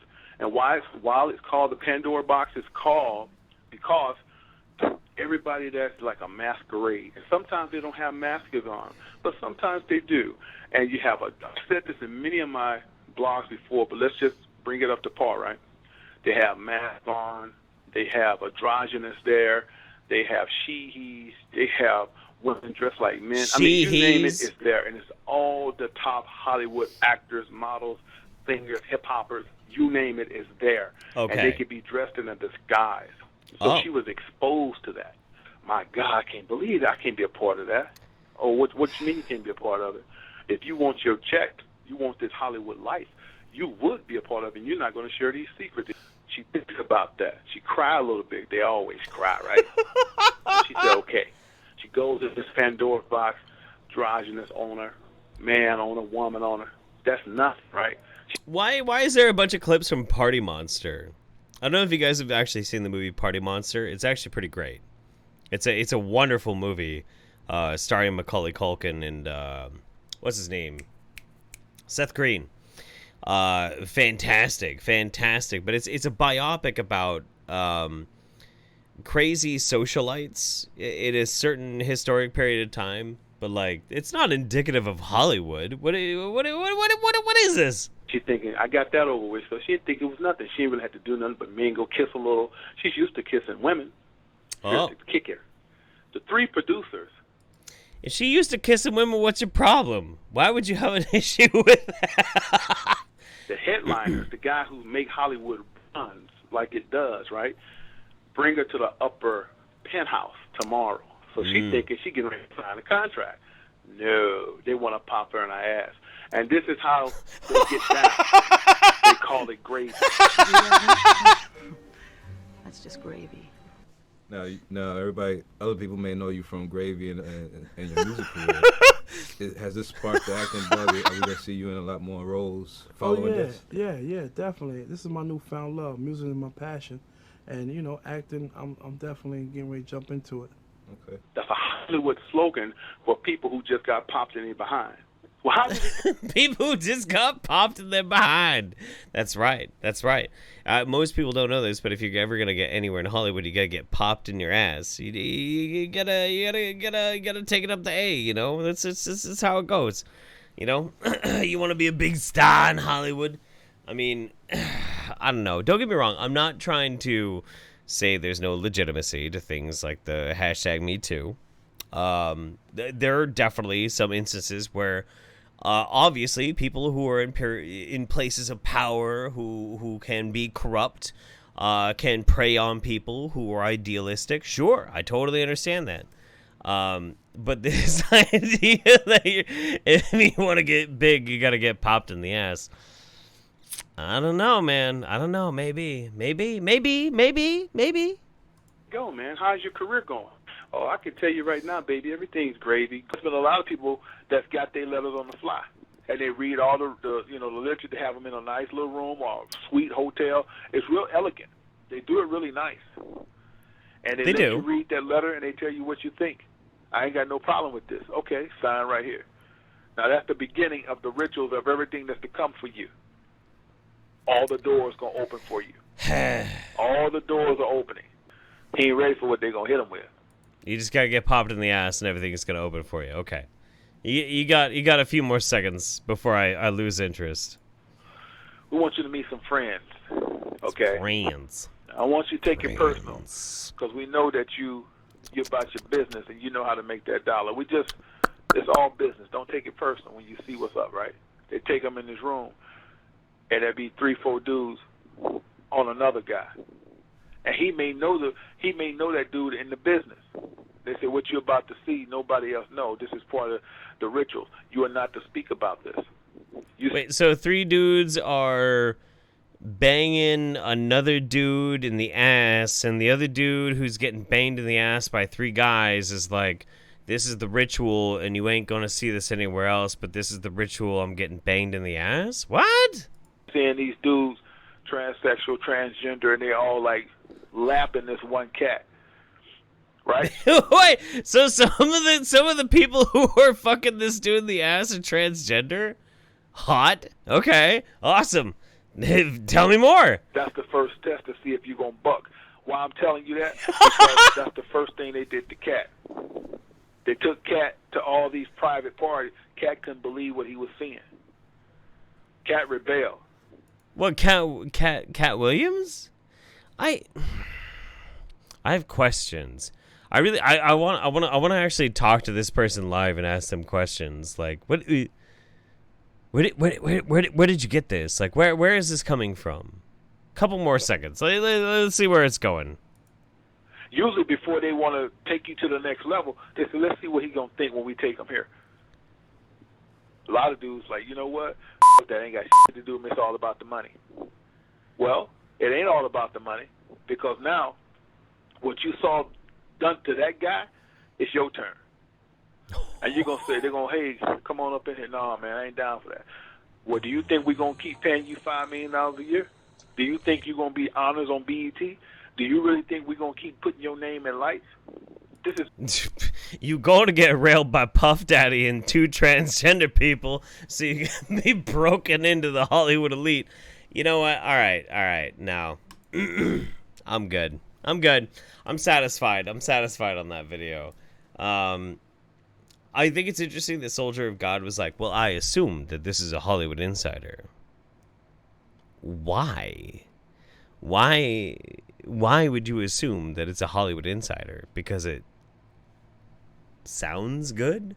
I mean, I can make up stories too. I absolutely can. You know, as this one night, I was hanging out. I was having drinks with Harvey Weinstein and Bill Cosby. I started feeling a little bit of loosey-goosey, a little bit of loose in the loins, if you will. Maybe a little bit more fucked up than the amount of drinks that I was drinking. Maybe a little bit of the Mickey was slipped in my shit. Next thing I know, all of a sudden I'm getting railed by 10,000 transgender people porking me in the ass. And I realized that if I didn't do this, I wasn't going to get my Netflix special. And it was terrible, and it was awful, and everything was just god off. I don't know, man. I don't know. The whole thing is that these types of weird conspiracy theories and things that are brought up with like Hollywood, there's a real big problem in Hollywood, and I'll say it outright. There is a huge problem in Hollywood, and it's not really necessarily like a byproduct of Hollywood. It's a byproduct of power, and people who are in power have the ability to prey on people who don't have power. Simple as that. So of course there's going to be types of abuse. Let me Cenk Uygur out here for a second. Of course there's going to be some types of abuse that happen. Of course. That's just kind of like the nature of human beings being shitty human beings. That's what happens. You give a shitty human being a bunch of power and they act like a shitty human being. But this, like, everything in Hollywood is totally this Luciferian agenda, all designed to basically butt-fuck you with a bunch of transgenders to change and corrupt your morals in this Luciferian agenda. I don't buy it, and I don't believe in it. I don't buy it. It's too much. It's too much. Megan Catherine says, I don't have much to give because money's been pretty tight, but I love your videos and I look forward to the Roundup every month. Lots of love to you, Megan, and to your family. Thank you so much. Very sweet of you. I appreciate it. I really do. And I'm glad that I get to bring you a little bit of joy. Here's the thing, though. The more I drink, anytime I go live, and I love going live, I love performing for people. I really do. Whether it's through a live stream or whether it's like on a stage in front of real people or whatever, I love being a goof. I love being silly. But I always have this tendency when I'm drinking, I'm just kind of like, can I just get all sappy and like and totally lame, and can I just like talk to you guys about how much I love you? It's really gross. It's gross. It's disgusting. But I always have the impulse all the fucking time. So if I ever act like a like a tough guy, that's why. That's why. It's because I'm trying not to be a total melty face, super stupid, sappy sack of shit. Dragon of the West says, make me wonder if all conspiracy guys are kayfabe. I wonder that all the time, my friend. And I love you, Dragon. You're a good buddy. You've been with me a long time. You're a champion. I fucking love you. Dragon of the West is a stand-up fucking dude. And I've gotten to party with him in real life quite a few times. This next one vexes me. We got some pseudoscience, guys. We got some pseudoscience. We're not just doing nothing but religiosity this roundup. There are some rare examples. This is pretty much like an apocalypse stream, but I do have a little bit of pseudoscience. This charming woman here is known as the Patriot Nurse. The Patriot Nurse has 230,000 subscribers just for fun. For funsies. Let's go look at her channel real quick, at her videos. I just want to show this guy to you guys real quick. Pittsburgh Jewish Conspiracy and the Call for Gun Control. If we scroll down a little bit lower to here, and you guys know I'm trying to avoid politics on the channel, but I'll mention it a little bit in this example. Do handicapped people have value in SHFT? I don't know what that means. This is great. Why I don't talk to libtards about gun control. Those goddamn libtards and their gun control.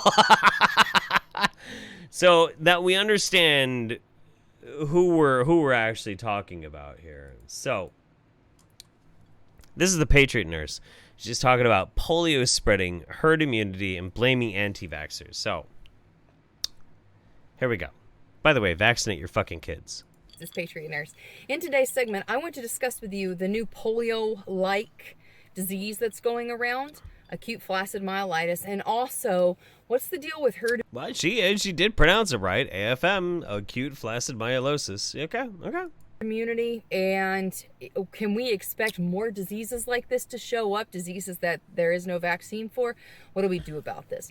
So the first thing, acute flaccid myelitis. This is not a polio disease specifically. However, the way that it presents is kind of similar to polio in the sense that when people think about polio, they think about progressive paralysis, that a person will stop being able to move a certain part of their body, and then that lack of mobility starts to spread. That's not how polio works! No, that's not how polio works. That's never been how polio works. But please continue. And that's kind of similar to what acute flaccid myelitis is. No! And this is not something that is spreading like a pandemic. This is not, to our knowledge right now, contagious, from the data that I've seen at least. And your risk level is about 1 in a million kids. So basically...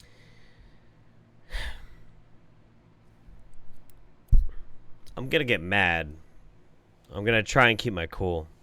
Your kid has a much greater likelihood of getting seriously injured with a bicycle accident than getting this, okay? So just perspective. She's right. It scares people. It scares people because it looks like polio. It walks like the duck. It kind of quacks like the duck. We're not sure if it's a duck. It may be something else.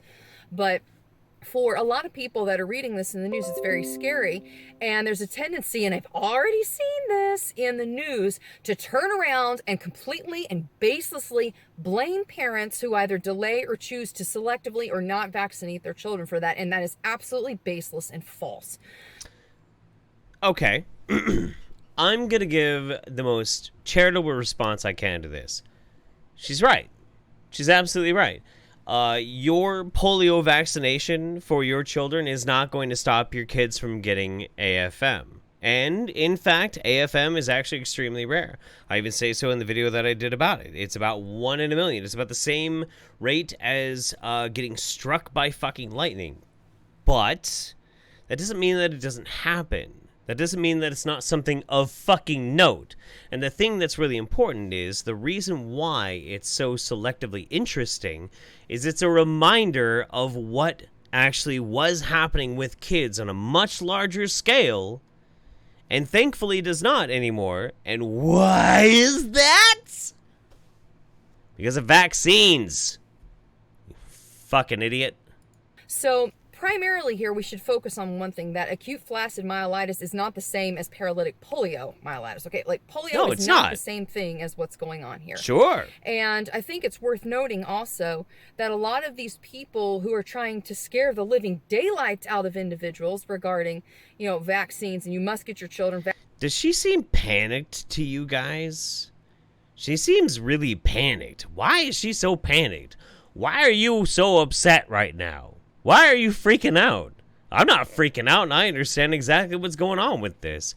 I understand the pathology. I understand the whole basic biological mechanism of this entire fucking disease. I'm very well read on this. I understand it and polio and all vaccines and all that kind of shit. I'm very comfortable. Why are you so panicked? Why are you so squirrely? Vaccinated with whatever the latest and greatest CDC overkill recommendation is with their schedule. What they are doing is they're setting people up to profit off of them. Vaccines make people a lot of money. Vaccines are one of the few areas, especially in pediatric medicine, where money is made, primarily because a lot of these clinics, a lot of these doctors' offices, especially in areas that are underserved. Sorry. But that's not actually accurate whatsoever. In fact, vaccines are one of the most least profitable of any type of medication that's administered to anybody on the planet. Here's why. This is actually very interesting. This is actually very true. Because if you guys have been watching me for a while, you know that I'm not a big fan of the pharmaceutical industry. I was part and parcel to the mental health industry where they try and push like Ritalin on people and Prozac on people. I went on all that shit when I was a kid. I got all fucked up from it. I am not a fucking fan of the pharmaceutical industry whatsoever. I am not. Which is one of the reasons why when I say this, it should actually carry some fucking weight, because I am a critic of the fucking pharmaceutical industry. Vaccines are one of the most least profitable things that any pharmaceutical company can do. The reason why is once you have the vaccine, there are no repeat customers. You get it, and then it's done. That's the whole point. You take the vaccine, and then you don't need it anymore. That's the whole point. But fucking somehow, these wingnut fucking dog shit bullshit artists keep trying to say that vaccines are this huge industry. And they're not. They're fucking not. You want to see a huge industry that has some shady fucking practices? The shady practices that go around and they try and infest into doctors' offices to try and sell people on shitty medications that they don't actually necessarily need? I can show you fucking examples. I'll show you examples all fucking day. Not one of them is going to be fucking vaccines. Not fucking one. I'll tell it to you true. Every single fucking time I come across it, if somebody is actually being a predatory business practice with the pharmaceutical industry, I'll be the first fucking person to rip that piece of shit a new asshole every single time. But that's never happened with a vaccine. Never. Never. Fucking never. Patriot nurse. Sorry, I'll get off my soapbox now. I apologize. They get these vaccines for free, and then from the government, meaning us, the taxpayers, and then they're able to charge people for it, and it's one of the few things in certain practices that allow practices to be in the black, and so it's for that reason they're pushed, not necessarily because it's best for the patient per se. But one of the things that I've been reading over the past few days that kind of troubled me is, again, this idea that somehow this disease that is A, not contagious to our knowledge, B, extremely rare, less than 1 in a million chance, and then C, like... How do you know it's not contagious? There's obviously evidence that it can be possibly contagious. There absolutely is. The fact that it clusters in certain rural areas, or not rural, urban areas, yeah, of course. It can be. It's just not very contagious. Ugh. Oh my god. Getting pissed off. Less than 300 cases over the past 5 years, that this is somehow related to parents, choosing to delay vaccines, to spread them out, to not vaccinate or selectively vaccinate. And again, that's just not true. I keep hearing, and I've also heard again from government officials, that it's your duty, it's your civic duty to get your flu vaccine, or it's your civic duty to do this. Well, let's back the truck up here. Anything that I do to my body is there for my choice. If you're going to claim and use the stance that abortion is a woman's right because it's her body, her choice, are you somehow going to say that it's her civic duty to decide whether or not to have an abortion? No, absolutely not, because it's the... What? Hang on. Okay, hang on. I need a breather for a second, because this is like, I feel like I'm getting rapid gun like shit coming at me. Lola Bohemia says, want to send something. I too expose scammers. Yeah? If you expose scammers, by all means, send me your links on Twitter. Brainwash says, I'm just sending this to complete the death shot you took Friday, but my payment came up short due to currency/exchange. Dues paid, my dude. Dues paid. Sorry for the delay. Won't happen again. Bless you. You know what? Yours was the very last death shot I ever took, because that night, for those who don't know, I do a show called the YouTube Saints. You can find the link in most of my YouTube videos. It's not on this one, but on most of my YouTube videos. Where for $50 to take a shot of this god-awful liquid called Death Shot. It's basically like Everclear. And that night, as I was trying to go to bed, I knocked it over, and the bottom of it broke, and it all spilled out. There's no more death shots. No more death shots. It's all gone. And I didn't do it on purpose, I promise. I don't know how much of this woman I can actually listen to, but I wanna see if I heard her correctly, and then I'll get to the next one. Your civic duty to do this. Well, let's back the truck up here. Anything that I do to my body is there for my choice. If you're going to claim and use the stance that abortion is a woman's right because it's her body, her choice, are you somehow going to say that it's her civic duty to decide whether or not to have an abortion? No, absolutely not, because it's... How does that make it... What? If it's your body, your choice to do whatever you want, and it's her body, her choice to have an abort... Her civic duty to have a... What? What is that even... the individual's body. So if you're going to continue that line of logic, then it is not some sort of civic duty to have a medical procedure done, or to take a drug, or to do something to yourself. It is an individual's right and choice to be able to choose what they want to. Sure, fine. Make that choice. Make that choice. That's fine. And so oftentimes, you're hearing this argument that, oh, it's for the people who can't, they're too young to be vaccinated. Oh, it's for them. Yes. The young children. Okay, while I do understand the plight of parents who have had to watch their children suffer in early childhood. Wait. Okay, so when somebody's telling you that there are young children that can't be vaccinated because they have autoimmune disorders or they're so young that they can't be vaccinated, the first thing you go to is like the plight of the parents because they can't vaccinate. No, it's not about the parents. It's about the fucking kid. The kid can't be protected by this technology. It's not about the parents. It's about the kid. You chose to have sex to bring that child into this world. Oh, so, okay. So regardless of the fact that there's an actual living, breathing human being that just happens to be unfortunate and can't actually be vaccinated, it's not really about them. It's about their parents decided that they were going to have sex and have a baby. Okay. Let's keep listening to this real quick. Okay, let's clarify here, because it's not my decision to bring that child into this world. You did. Yeah, and when you have did. sex and you realize that I can get pregnant in doing this, I am assuming all of the risk. I am assuming all of the risk for pain at losing that child, God forbid. I'm assuming all of that risk in being able to have fun and have sex and bring a child into the world and maybe have them, God forbid, suffer a horrible illness and die. But again, I didn't choose that for you. You did. But what if it happened to you? What if it happened to you, Patriot Nurse? What if it did? It's very easy to try and point the finger and be mad at people who are in a situation that you're not in. That's very easy. Very fucking convenient, isn't it? So, a right doesn't come at the expense of somebody else. A right does not demand that someone else bend their life and accommodate their choices and lifestyle to your will.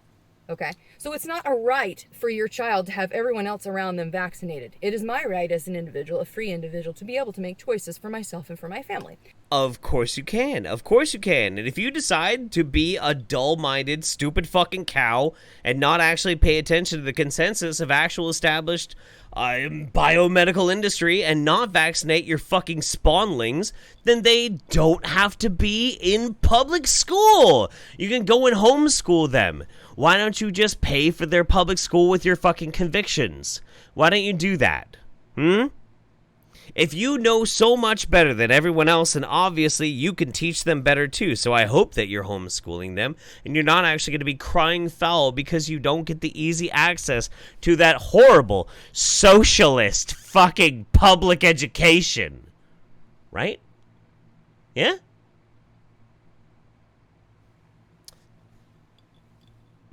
We're going to have to stop this video because I'm getting really mad. I'm getting really mad.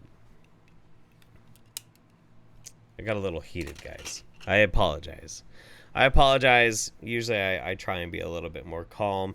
Not nearly so pissed off and angry on the on the Roundup, but there is a very real tendency for people who are excessively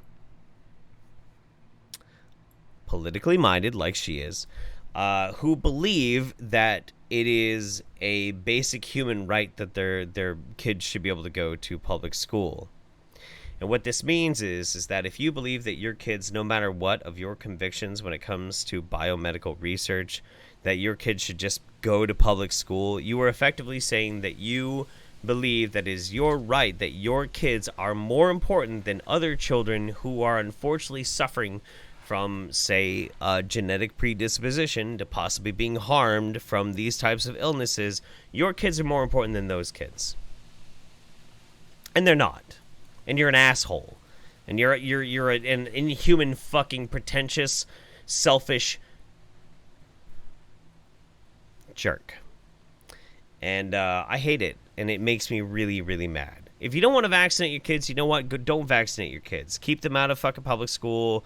Raise them up how you want to. Teach them the way you want to. Make them the diseased, fucked up spawn that you want them to be. Fine. Whatever. It's okay.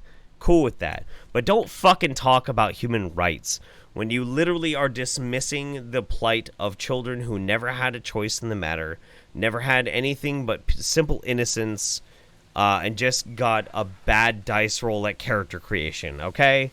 So, fuck you. Here. Fuck you, fuck off, eat shit. That's how I feel about it. That's how I feel about it. I didn't mean to get so angry. I really didn't. Sorry about that. Captain Pissweek says it'd make more sense for pharmaceutical companies to oppose vaccines so they can self-medication to treat the illness. I suppose. I can understand that. Yeah, I can see where you're coming from. Queen Tide Pod says, deep breaths, Jeff. I tried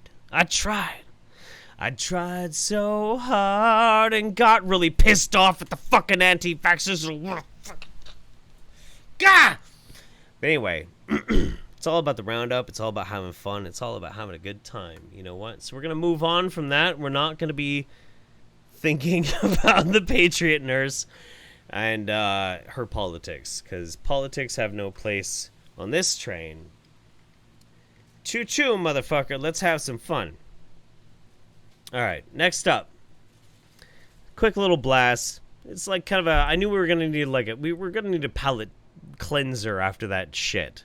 We're going to need something different. We're going to need something to shape it up.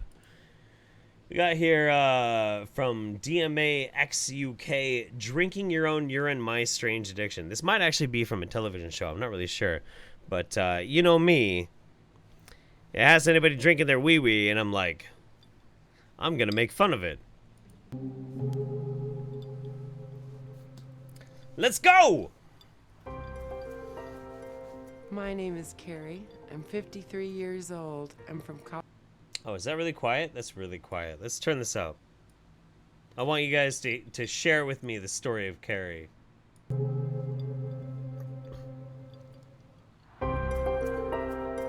My name is Carrie. Hi, Carrie. I'm 53 years old. I'm from Colorado Springs, Colorado, and I'm addicted to drinking my urine. Hey! I need an air horn, I swear to God. It's urine time. Let's drink the wee-wee. I drink it like I'm in a beer drinking contest. It's easier to drink than water. For the past 4 years, Carrie has been drinking nearly all of her urine. All of it? All of it? Okay. Maybe it's just me. Maybe it's just me, but like I wake up in the morning after a nice bender of a bunch of whiskey, maybe a burrito that was like chock full of a bunch of jalapenos and shit like that, and I stagger to the goddamn toilet. I ain't drinking that pee. That's a bad pee. That's bad wee-wee. That is a bad wee-wee. It's definitely like later on in the day and you've just been drinking water for the most part and you're not doing anything bad. Maybe you've just been working out and everything's fine. And you get the wee-wee out. I wouldn't drink that wee-wee either, but it's at least better than the morning wee-wee. Does that make sense? You know what I'm saying? It started as just 1 glass in the morning. Now she consumes up to 5 glasses every day. I like warm pee. Stop it. Stop it. You dirty. It's comforting.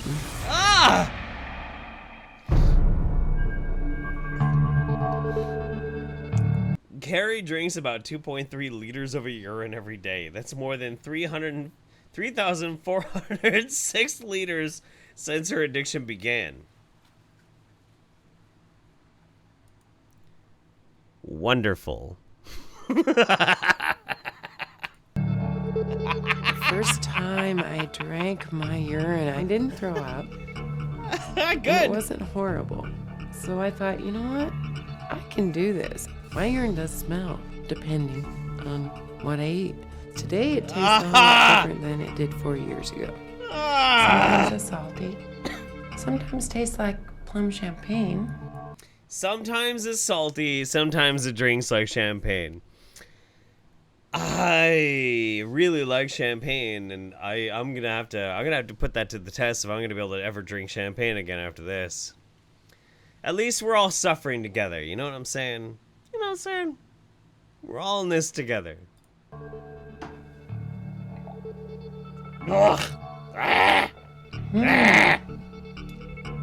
Maybe a little lemony.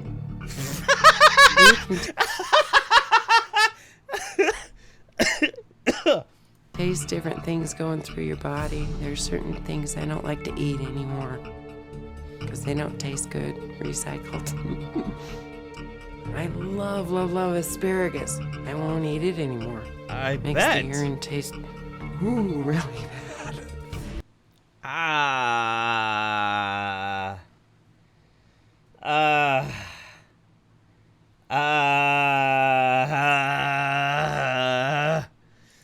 Urine is your body's waste. It's what your body has decided to filter through get rid of. It's her daughter speaking right now. So it doesn't seem healthy to me to put that back into your body. But Carrie doesn't drink urine just because she loves the taste. Her addiction began 2 years after being diagnosed with cancer. Okay, and this is why I chose this, because she's like, I have cancer, better drink my pee. I was diagnosed with malignant melanoma, stage 3, and they took out 16 of my lymph nodes, found cancer in 3 of them under this arm. And they told me with the chemo I'd have a year to live. So you drink your wee-wee. Seems legit. Carrie decided against chemo, instead turning to urine therapy, an ancient and long discounted practice to maintain health. Because it's a bunch of dog shit. Is it fine? Fine, go ahead. 4 years later, she still uses it to fight her disease. She has never consulted a physician about her unorthodox treatment. Get the fuck out of here. What? No. She never talked to a doctor before she started drinking her pee? What? That's crazy. What? that just sounds totally legit. 100%. Oh. I feel like the Roundup is taking a toll on me too, guys. Hashtag me too. Let me see what we got going on here next. We got, oh yeah, good old favorite. Oh, yes. Okay, we've got some great stuff coming up. We got about 4 videos left. We've been going for 2 hours, and we still got a ways to go. I was in the middle of drinking a glass of sake and I saw the color and I had to spit in the sink. Oh no, I'm sorry. Don't waste good booze just because we're watching somebody drink their wee-wee. Did she watch Sunfruit Dan? That's a good question. That's a very good question. Looking over on here, we got I think Captain Queen Tide Pod. Oh, Deep Breath Jeff. No, I read that one already. Okay, that's fine. Check my Twitter. Guys, sending me things while I'm live. Man, I guess I can. Where is it? Did you send me something extremely fantastic? If you did, then maybe that would be good. Oh, there's some mic issues coming from the thing. Yeah, no, I've noticed that quite a bit too. If anybody does want to find anything, find a way to send me anything through the P.O. Box. It's from every single video on my channel except for the roundups. My P.O. Box, and actually, I think it's actually on the description in this channel too. My P.O. Box is very open. I love art. I love anything that you guys want to send. It's fantastic. Mubar MK. The salt content in pee is the same as jelly juice. Your body is going to eventually balloon with water, like how swollen Jilly is getting. Yikes. You know what? Let me just say, we're going to be talking about Jillian here in just a minute. But first, we got Third Eagle of the Apocalypse. That's right, ladies and gentlemen. A fan favorite of the Roundup. We got Third Eagle back again.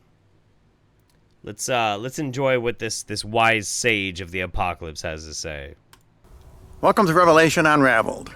I'm your host, William Tapley, also known as the Third Eagle of the Apocalypse and the co-prophet of these end times. Aside from all the madness in American politics, I want to take a little break. I'm sure Donald Trump has everything firmly in control because he has prophesied in Isaiah 45.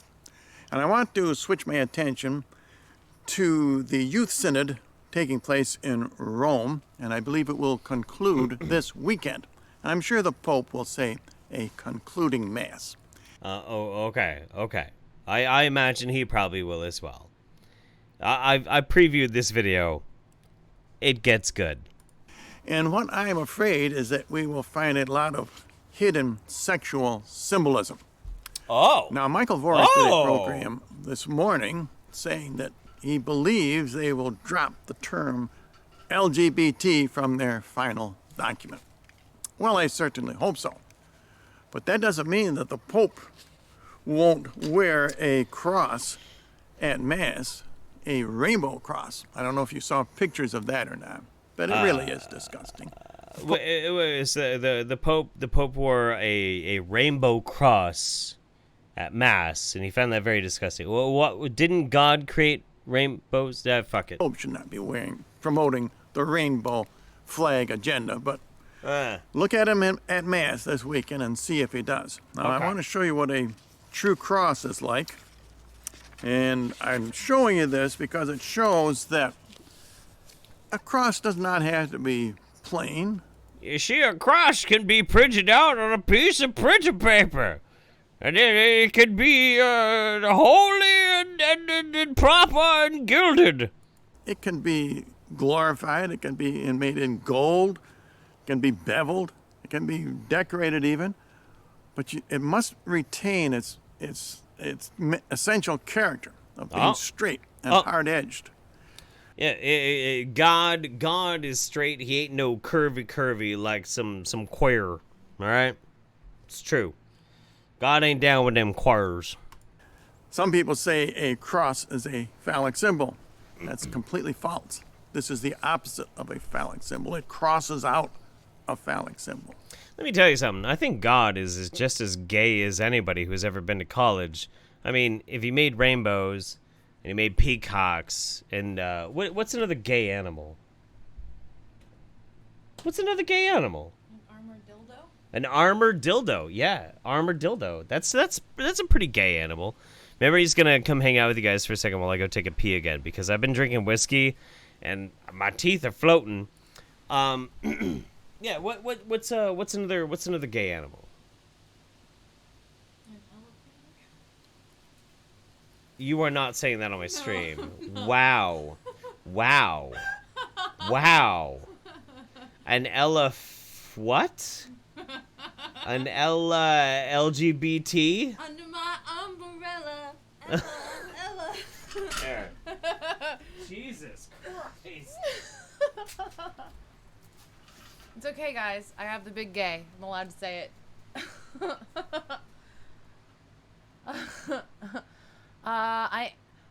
You're a gay animal, Jeff Holiday. Yes. Yeah, what is another gay animal? Oh, I know a gay animal, a hetero, no, not a hetero, a homosexual. Stole that from Ash Hardell and her lovely wife, Grace Hardell. I think her pronouns are they, them. You have to check your Twitter, apparently. Hello, guys. The internet says you should check your Twitter. I'll check my goddamn Twitter. Hang on. Keep talking to him. I said a homosexual. A homosexual? Yeah, but I stole that from Ash and Grace. Okay, that's fine. Dolphins have sex for pleasure. Are they sinners? Yes. Dolphins are sinners. Dolphins are awful.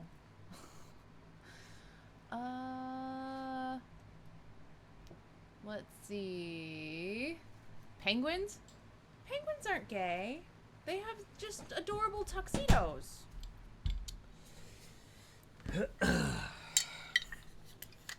Hi. Hi. Get out of my chair. Please? Well, because you said it so nicely. I did say it nicely.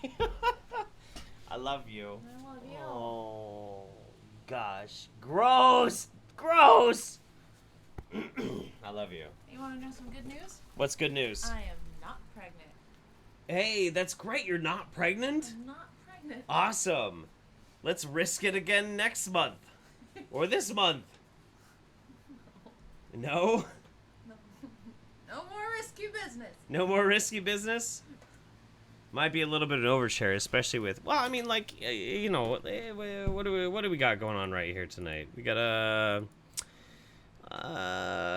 581 of my closest friends right now. Nearly 600 of my closest friends. Well, let me tell you, it's just between us. This is kind of a little private bit, a little bit of private peek into me and Mem's life.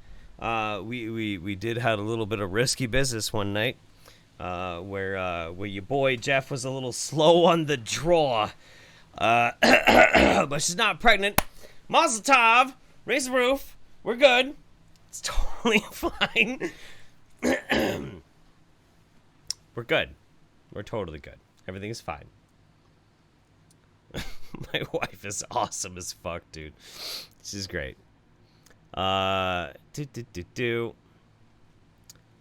Did I read Mubar MK's salt content? Yeah, no, I did read that. Okay, cool. All right, back to the third eagle of the apocalypse. This video gets amazing, fantastic, amazing. You're gonna love this. All right, let's go.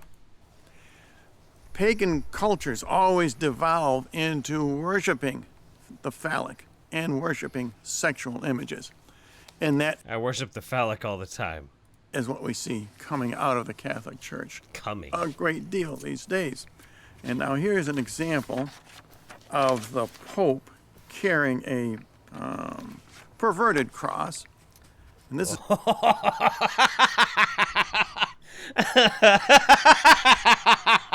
So I don't know if you guys haven't been watching the Roundup for a while. Third eagle of the apocalypse here. Not a fan of the Pope. Not a fan of the Pope whatsoever. This is not so much phallic except for that wavy cross-piece. Yes. A true cross yes. represents the divine Trinity. Yes. That cross-piece is curved and wavy, and it represents yin-yang, a pagan concept that good and evil are two sides of the same coin. Now, You see, the Pope's wavy, wiggly cross is a symbol of a pagan religion. And that's why it's ultimately Satanism. When the church devolves into paganism, as it has, then you will get this kind of a cross. This is phallic. This shows two phallics crossing each other. And you can... Wait. Oh. Okay. Tell by the curve. You can tell by the shape. You can tell... It looks like a dick, and trust me, I've seen a lot of dicks in my day. Tell by the perversion. At the final mass, concluding mass for this week's Synod of Youth, look for that type of image at the concluding of the Youth Synod. Now I want to show you a type of image of a phallic worship. And this is really an old-time image from St. John Cantius Church in Chicago. Oh, and okay. It's been there a long time, and maybe... Looks like a piece of printer paper to me, Third Eagle of the Apocalypse, but by all means.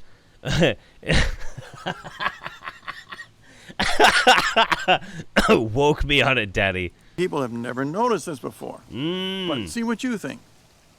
And I'll give you a close-up. Isn't that a phallus protruding from the bishop's cassock? No! I don't see any... Look, his dick would be right about here. What are you talking about? Are you talking about this? Are you talking... Is this supposed to be... That doesn't make any sense unless your dick has like fucking 3 different... You imagine having a dick that has a knee? Like your dick... Yeah, this big old fucking monster dick, and it's got a knee. Like, you get hard, it's like... Like, no. That doesn't look like a phallus at all, you fucking weirdo. Isn't that what the servant girl is worshiping?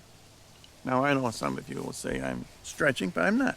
That's exactly... No, that is absolutely stretching. That is absolutely stretching. exactly what this is. And I'll show you what the original painting. Now this has been adopted as a logo by a group that wants to restore liturgical art, which I would agree with. But this is not the way you do it. Now supposedly... This is Satanism. This is Satanism. This is filthy amounts of fucking phalluses with knees doing their zigzag fucking penis shit towards the fucking girl's mouth. God. This is a picture that St. John Cantius healed or fixed for a serving girl who had dropped it. That's evidently an old story. But I think you can see what the artist was getting at, and he pulled the wool over the eyes of the patrons in the church. And let me show you what this, the original painting looks like. I think I have it here. And maybe this is in color. And this is not quite so obvious, so maybe it's only the person who made that logo that emphasizes.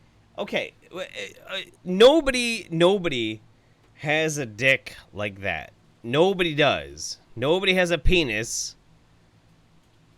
that looks like a hand like that. The thing is, that's her arm. That's her arm. That isn't even his. That's not his arm. That's her arm going up and being like, or, that's what it is. That's not a dick. How in the... I gotta take my glasses off to make sure, like... No, you idiot. There's no... Emphasize the characteristics. But this picture is not Cheese a it. picture. The broken picture. And I want to show you how paganism devolves in art, hasn't devolved in the Catholic Church, and it devolves in all pagan religions.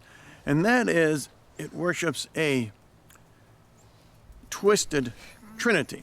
And I've shown you this before. This is the flower display at the canonization of the two popes. You're about to lose me on this one, but okay, go ahead. Just a little bit longer. This was about 1.5 years ago. And what this shows, and if I put it upside down, because that's the way the people looked at it, you have two horns at the bottom. That's the masculine, two males, and it's supposed to symbolize God the Father and Son, with an oval, feminine. Okay. In shape in the center. That is what I call the logo. It's the split penises of God and the oval ovum of the Virgin Mary. Okay. Of the one world religion. And this is taken from Hathor, the cow goddess. The Egyptians were very adept. They were very much under the control of Satan. And the Egyptians were very much under the control of Satan. Write that down in your copybook. The Catholic Church has adopted Hathor, the cow goddess. That's the two horns of the cow. This is the feminine shape in the middle. But I thought the two horns are supposed to represent masculinity and God and... okay. And let me show you how this is expressed in the one world government. And that's... I need to say this real quick. I just need to say this for anybody who's gonna understand this joke. Is this dementia?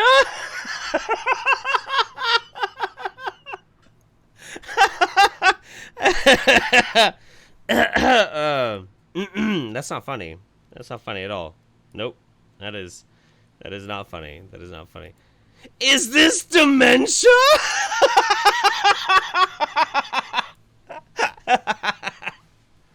Sorry, I'm good. Let's continue. The symbol of the United Nations. This is basically Hathor, the cow goddess. The two horns are as leaves, supposedly leaves of peace, and the feminine shape is the world. But nonetheless, that's the one world government is adopting the same image as the one world religion.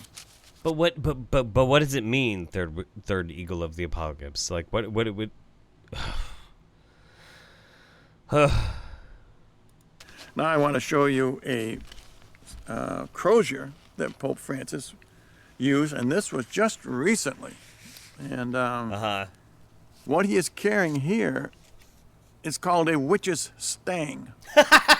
And believe it or not, this is also devolved from Hathor, the cow goddess. Let me show you this, what it looks like up close. And this is about as far from a true cross as you can get. It's called a branch. Okay. As I say, it's called a witch's stang. Look for the Pope carrying this at the concluding Mass for the youth synod. Sure. He may very well want to carry that to show how up-to-date he is and how modern. In fact, it's actually... Trust me, kids, there's nothing more modern than carrying a staff made out of a tree branch. I'm fucking dying. God damn it. Very old. And when they make a witch's stang out of metal, this is what it looks like. Does that look familiar? That's the same old Hathor, the cow goddess. The two horns on either side, representing males, the female shape in the middle. It's a perversion of the divine Trinity, and it has been adopted officially by the Catholic Church. At least I would say so. Now, who defeats Hathor, the cow goddess? Hathor the cow goddess. Okay, all right. I mean, I guess, yeah, you know, like I can kind of understand like where you're coming from on that. Like, this whole thing is so absolutely fucking ridiculous. I just can't wrap my head around half of this stuff. I really can't. Like, I understand Third Eagle of the Apocalypse. Like, he's the kind of dude who is hardcore into like, you know, wanting to see the signs of the apocalypse, trying to see the signs of Satanism all around the place. Like, I get that.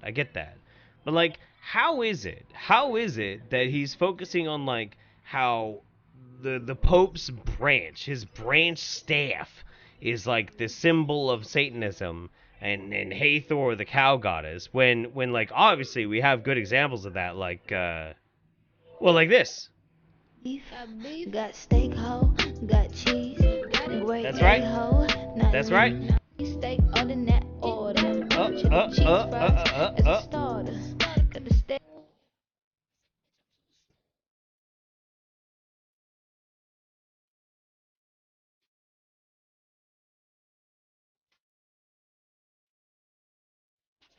That's some Hathor the cow goddess right there, man. That's what I'm trying to say. Like, you trying to like be all like, well, the Pope is all about the Satanism with the Hathor the cow goddess, and honestly, like, Doja Cat, man, Doja Cat fucking nailed this shit a long time ago. If anything's a symbol of the apocalypse, it's moo, bitch, I'm a cow, bitch, I'm a cow, bitch, I'm a cow. Anyway, that's fine. We're all right. I'm done with 30 Eagle of the Apocalypse. I don't want anything to do with it. I got a special surprise for you guys next, though. Stay tuned, because next up, the next video is going to be... It's what you crave. It's what you love. It's my addiction and yours. But first... Synonymous says, this man has the latest version of phallus vision. I was thinking that too, actually. Third Eagle of the Apocalypse basically sees dicks everywhere. Dick. Tons of dicks. Dicks all over the place. Man just sees dicks where there are no dicks. Where there is a vacuum of penis, he will find a penis. That is what he does. He's pretty fantastic at that. Rumbly Depew says, I'm not a psychologist, but I think there is a term for seeing wieners everywhere. Everywhere you look. Dick vision. That's the scientific term for it. It's called dick vision. When you just see dicks everywhere. Trust me. I got that dick vision. Fartoid says, and the fifth seal opened and I saw a rider on a... Fuck, hang on. I can read this better.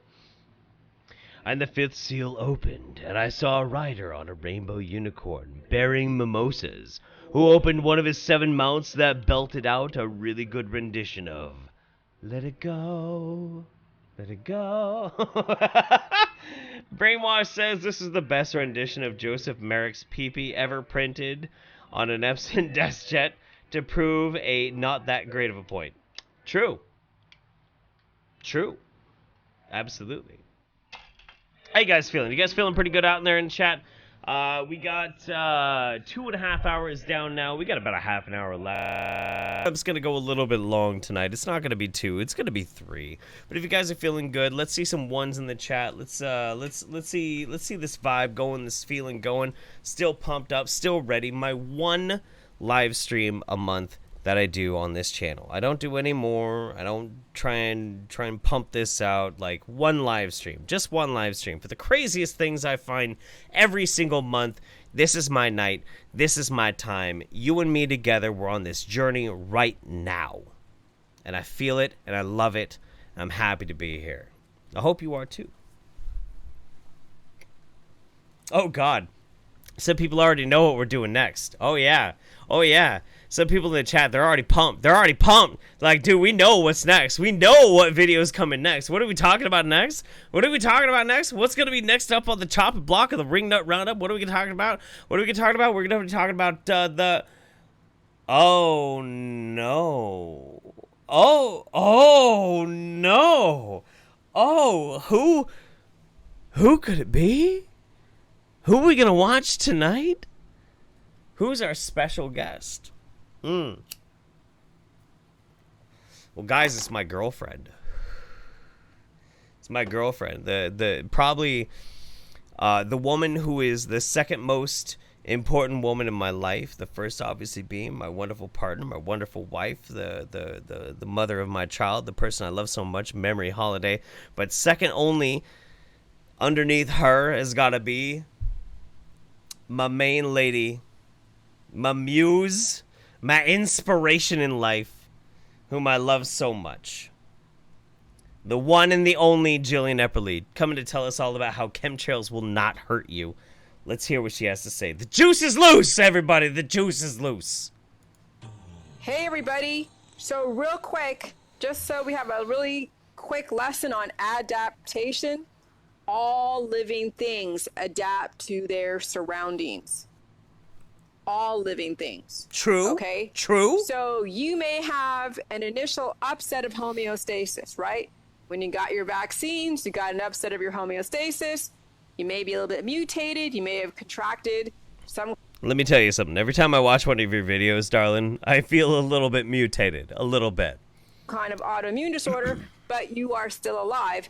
Yes, you're mutated, but you are still alive. Your body and you were able to adapt to those conditions. Yes, yes, I'm still alive. I'm No still different alive. than the trees out there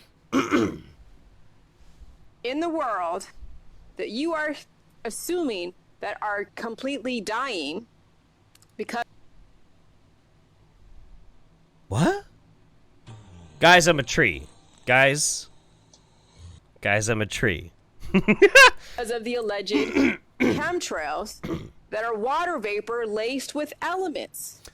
Sure. If they really wanted us to die, they would take a shiz ton of arsenic or acid and pour it over the trees and completely overwhelm the trees and destroy all life. Jillian speaking truth here. A shiz ton is a lot. For you guys who don't know out there, a shiz ton is equal to 2.8 metric tons. That's what a shiz ton actually means.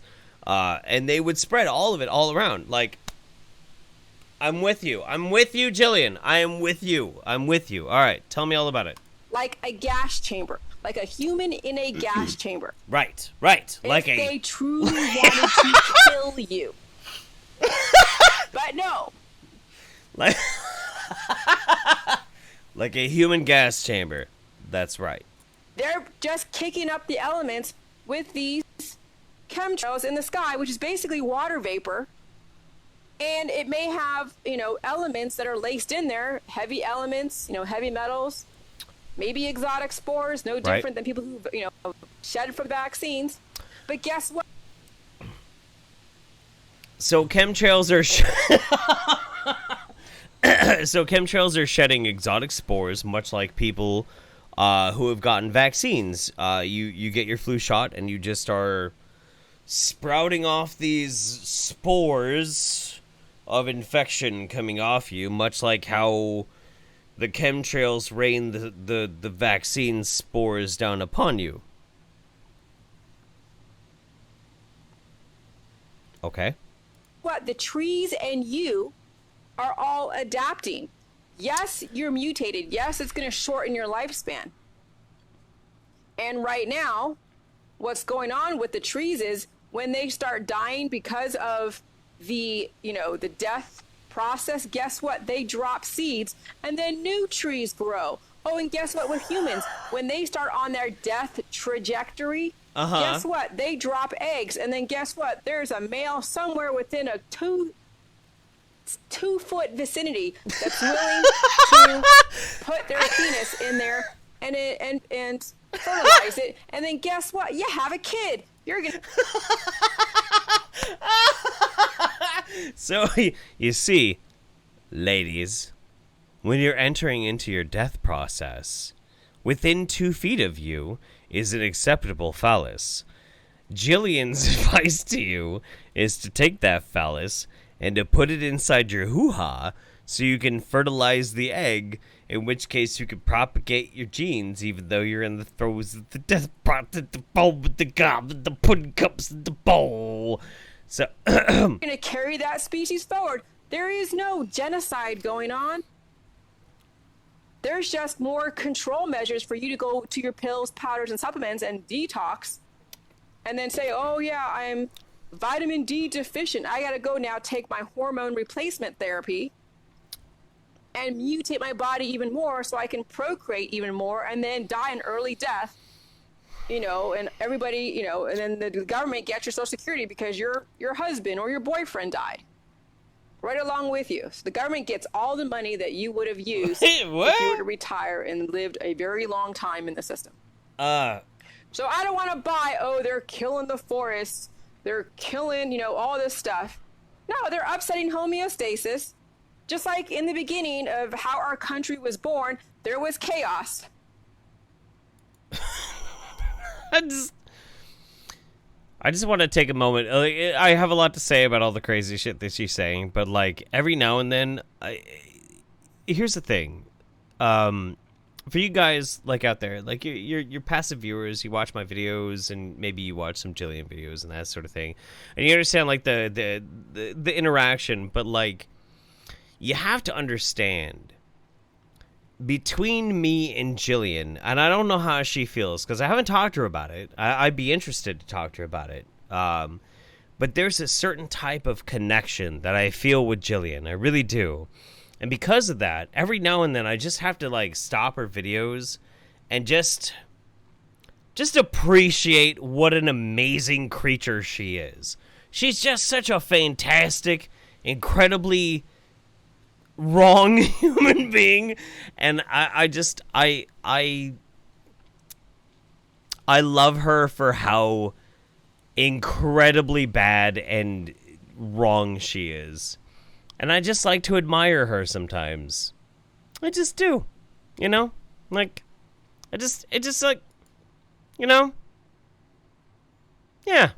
it's like that. Anyway. I love you, Jillian. I really do. That's right, Heather Buchanan. I am a quack. I am yapping my mouth to basically take the wind out of your henny penny sails.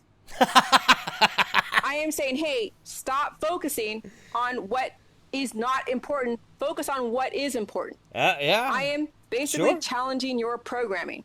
So you can call me a quack all you want, but get the fuck off my Facebook.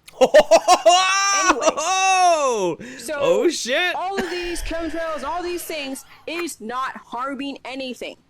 If anything, it's just like in the beginning. That's right. Just like in the beginning, when America was first born, there was chaos and there was death, right? And then civilization and order happened. So chaos equals death, and then life and order. That's what happens anytime you introduce a massive amount of elements that may throw the homeostasis off in one area. But guess what? The balance does come back. The living species totally adapts. And then if it is on a specific death trajectory, and it will drop seeds and it'll procreate, it'll reproduce. That's the circle of life. These people that are like Henny Penny, oh, they're killing us, you're actually killing yourself. Heather Buchanan, you are actually contributing to the negative energy in this world. And she's calling some bitches out right now. That's the best part. This is one of the reasons why I love this video so much.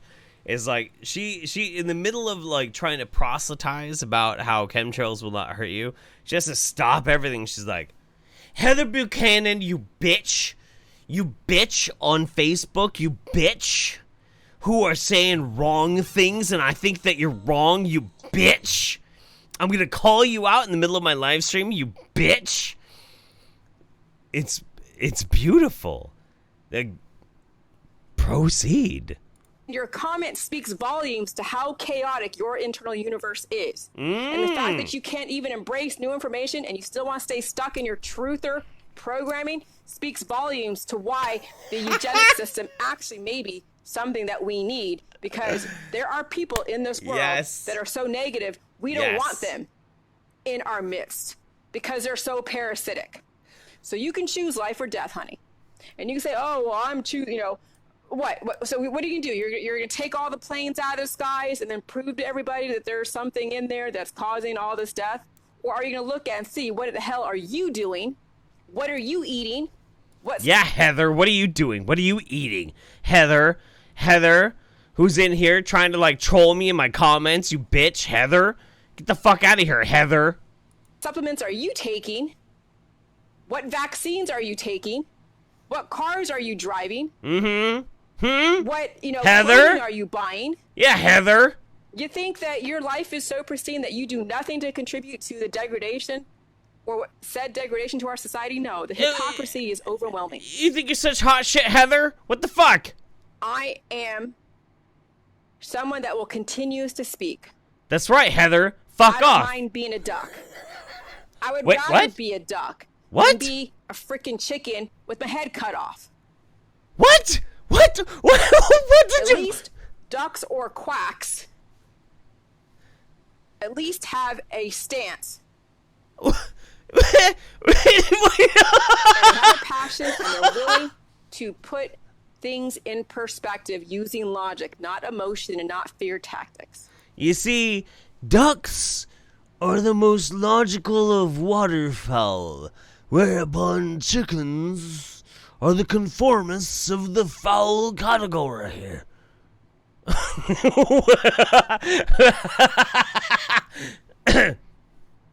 Sure.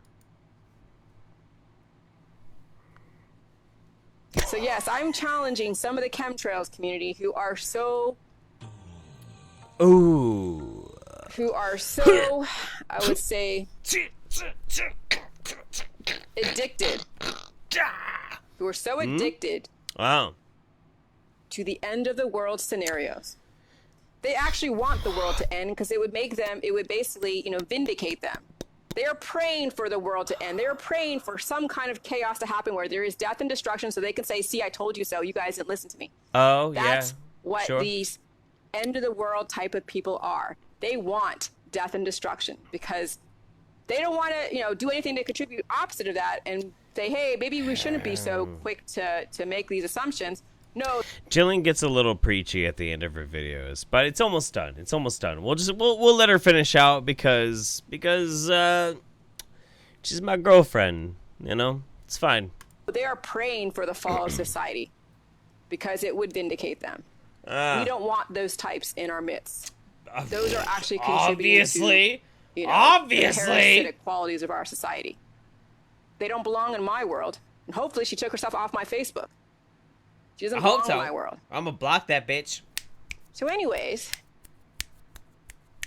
I love you guys. You got it.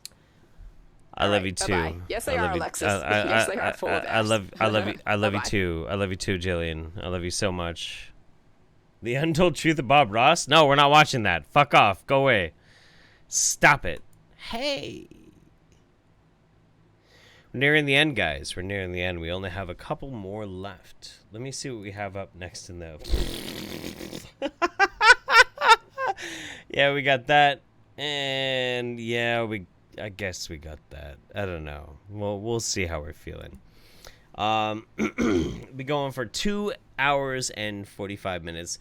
The next one is pretty great. Second last one is like, maybe.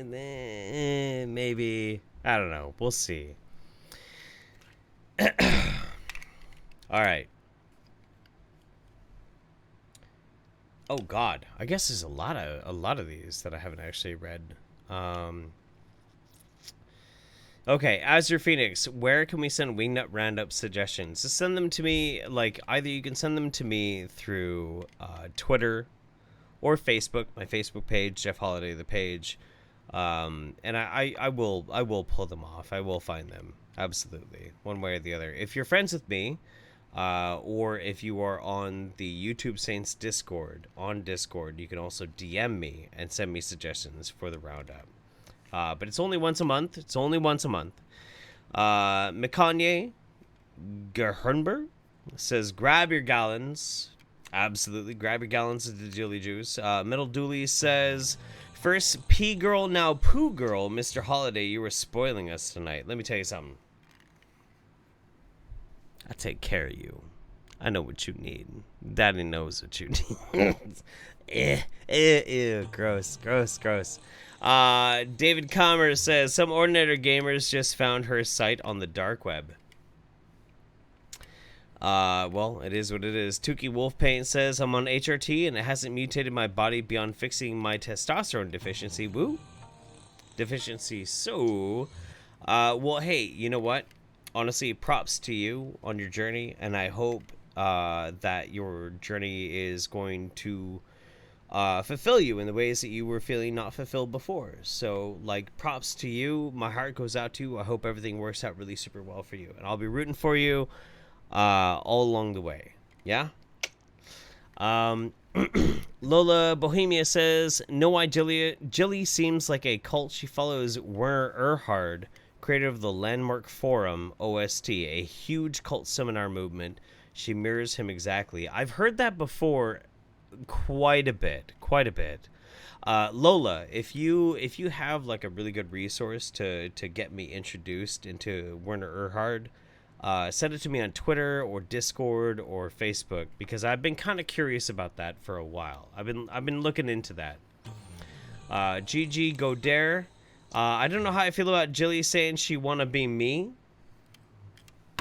I don't know how she feels about a lot of things, to be honest. Rumpley Depew, I am so woke, I am so SJW that I won't take an Uber unless it has factory installed virtue signals. Let me tell you something though, guys. Here's the thing. Here's the truth. So people who've been with me for a long time, they know that back in the day, I used to poo-poo on a bunch of the social justice warriors. Let me tell you something.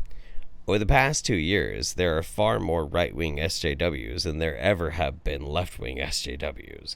So the truth of the matter is just try and be a good person. Try and be an open-minded individual. And if somebody says something kind of shitty, try and have patience and respond to them with respect. And if you can't, then at least get a laugh out of it. That's the best that you can hope for. Just try not to be a shitty human being. That's all. That's what I'm trying to do. It's not easy. It's a lot easier to just be a shithead. I get you. I totally feel you. But try it. Rumpley Depew says, P.S. Your wife is so pretty and you are so... Well, she is so pretty. That's true. I'm a thick daddy. I'm a thick, gross punk rock daddy. I'm kind of gross. But that's okay. Not all of us can be Disney princesses, you know what I'm saying? And Jackie Kaleha Thank you so much. Very appreciated. All right. Let's go to our next video. So this one is coming from a call for an uprising also. This one is called "They're Trying to Trick People into Accepting Satanists." Now, the thing about this video is I had to skip almost 6 minutes into this because he chopped up this BuzzFeed video about a Satanist and a Christian getting handcuffed for 24 hours before he actually starts his video. But let's go. Post-church fuel up. Here we go. We got traditional Mediterranean meal to appease Jesus. Well, my Sundays are a little different from this. I usually wake up late and then I go to brunch. There's no rest for the wicked. Guess not. You know me so well. I'm good and I'm bad. Duality of man, as above, so below. You can't not. So the basic like backstory for this BuzzFeed video is she's a pagan who calls herself a Satanist because she's very primarily like self-focused and isn't really that religious whatsoever, but he is actually a Christian guy. But they're in a relationship, but they have a very functional, happy relationship, which is great, which is awesome. That's super awesome. Like, the dude's very open-minded. He's like, hey, you know, like, you don't believe in what I believe, but I love you. And she's like, well, you don't believe what I believe, but I love you. And it's a great, beautiful relationship. There's nothing wrong with that. Who cares? Why would you have a problem with that? But I've never liked you more than I like you in this moment. Good. Can I give you a hug? No. Please? No. I love you. I love you too. I was actually really surprised at how genuinely nervous I was, and I really didn't know what to expect. I thought that I was going to feel like a lamb to slaughter. he starts talking in just a second. Just give it a second. And I kind of did, but it wasn't terrible. It was so much better than what I expected. It really was. The most important thing to take from this experience about Satanism in general is that it's not what you think it is. It's all about humanity and finding love and finding God within the people on earth and what you can share. The basic idea behind actual Satanism, yeah. I mean, I'm not an advocate for I don't give a fuck about whatever you want to believe. I'm an apatheist. Like, for those who are curious, I am not an atheist, but I am not a theist either.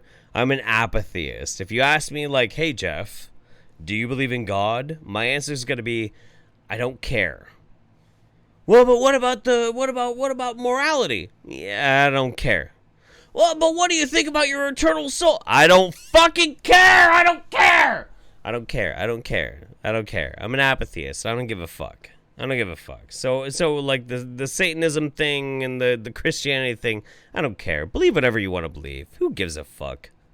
Tangibly. I think that in the world that we live in today, Trump's America, the Muslim ban, and things like that, I just think that if I, a Christian, can be handcuffed to a Satanist for an entire weekend, I think our entire country starts talking can in do a the second same and bridge any gap. One thing that I think both Christians, at least the church that we were at today, and Satanists have in common is that we need to unify as people. I'm going to miss Rachel so much.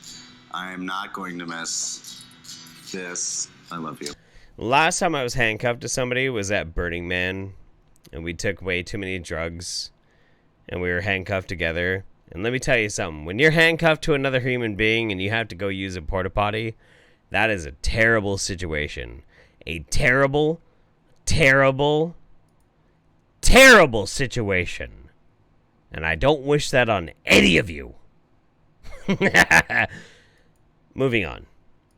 And Jesus loves you. Amen. Hey! Amen! She wanted to uncuff so bad. I did. Oh my God. Do you have a mark? Bye! No! Don't. This is a call for an uprising. Welcome to today's show.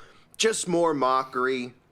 What else do you expect from BuzzFeed? But people will see this and they'll say, that's wonderful. A Christian and a Satanist uniting as one, coming together. This is the New Age movement, folks. This is the future. Christians and Satanists are not allowed to be okay with each other because Jesus. These Satanists who pretend to not worship a deity, as this woman, if you want to call her that in the beginning, or as I like to call her, Danny DeVito in drag, says, oh, we don't worship a deity. Oh, you don't? Then what's that goat? That giant goat with breasts and a penis called the Baphomet, who's going to get punted into the lake of fire. What's that? Oh, that's not a deity? What? Is that just normal? Right? That's just all part of, believing in oneself, is believing in the Baphomet. Even as she mentions, as above, so below. I mean, look how stupid they make all of us look. And Christians go along with this. Having these two handcuffed together, having her throughout the day throw jabs at making fun of Jesus.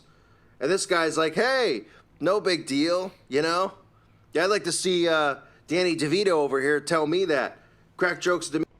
So somebody says, Jeff, I understand that you say you don't care about morals, and I never said I don't care about morals, but by far the way you fight and advocate for children and those that are vulnerable means to me that you're a caring person at the minimum. No, I do care. I do care. Dude, absolutely. Absolutely. Like, the whole thing is, don't get me wrong. I do care, and I do believe that there is an overarching moral sensibility that goes out there. I really do. I absolutely do. But the thing is, I think that moral sensibility is derived from the species, from speciation, from basically common sense. It's not like a divine interpreted kind of attitude, which some people decide, like if it wasn't for Jesus Christ and the teachings of Moses and all the laws of the land and all the ways in which we are told not to do the bad things that some human beings do, we would all do those bad things. No, that's fucking stupid. That's stupid. That's absolutely stupid. Sum and total of the human experience basically tells you what is the most applicable and the most beneficial to the basic species survival. Absolutely. That's why you have these aberrations of people who prey upon the weak, who prey upon the people who otherwise are not able to protect themselves. That's the whole point. That's the point. That's the point of these morals being real, is that we are rooting out these aberrant, fucking disgusting behaviors. That's the point. That's the fucking point of it all. But saying things like, well, if you butt fuck another human being, it's degenerate. That fuck you. Shut up. Just people getting their rocks off. Kiss my ass. To me about what Jesus Christ did. He died for our salvation, and apparently it's funny to this Christian in Hollywood. Yeah, it's who funny. I'm sure is very far from being one, but who am I to say that or not? Oh. But clearly this guy doesn't have a clue about what's going on. As he walks around the day handcuffed, they make a mockery. They do things such as, oh, Jesus drank wine so you can get drunk. The same crap we always see, making fun. Of course, getting the comic book preacher, which I covered on this channel, which is nothing but a mockery to Christianity. Let me tell you something. Before I even get into the comic preacher, if God didn't want us to get drunk, he wouldn't have made booze so delicious. Strike one, Jeff. -1 God. And the woman there saying we believe in a make-believe God. We like to believe in the real thing. I mean, it's a joke. It's a complete joke. Having a Christian, go to a coven, and then the Satanists go, well, I'm going to go to church. Right, and of course they take her or him to a New Age church, right, where they're just singing and dancing, which is the new form of New Age Christianity. This whole, let's sing, our worship. Let's not read scripture. Let's just sing songs all day. That's what they do. Hillsong and all this crap. Are they up there reading scripture? Because I'm pretty sure Does this dude hate Christian rock and Christian rap? Because I gotta tell you, man, I'm right there with you. I hate Christian rap and Christian rock too. It sucks. It's awful. It's terrible. Most of it is fucking god fuck off terrible. Just terrible music. Terrible music. I want to hear some fucking ass-shaking, booty-blasting fucking beats, man. That's what I want. I don't want any of this garbage. I don't want any of this crap. I want some fucking...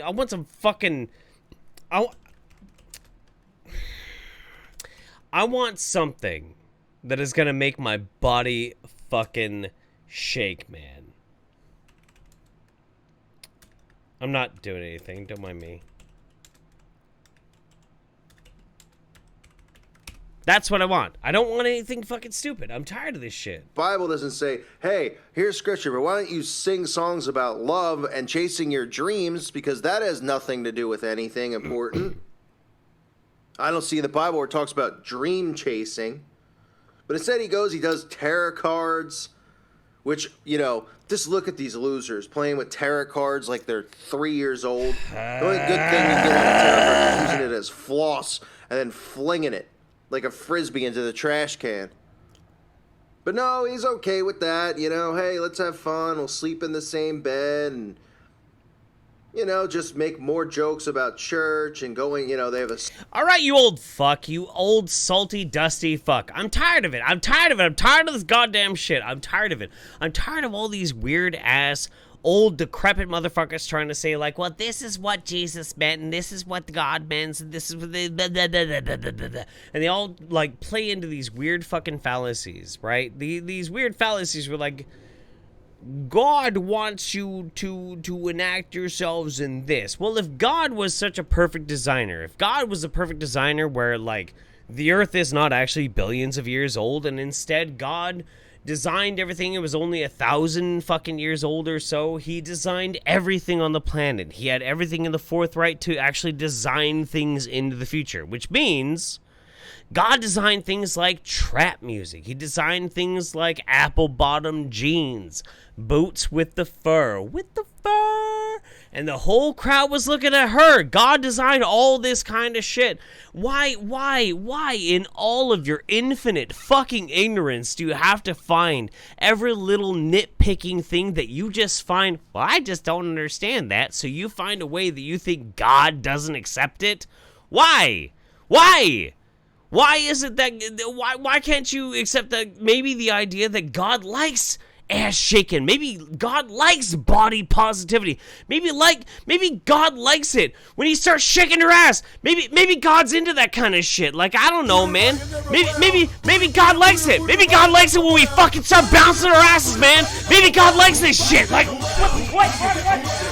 Why can't this be good with God? Why is everything gotta be so fucking problematic? Why is everything gotta be so fucking crazy? Why can't instead everything basically be accepted in the kingdom of God? Why not? Why not, man? Why does everything have to be such an affront? Why does everything have to be such a combativeness nature? Why can't we just have fun?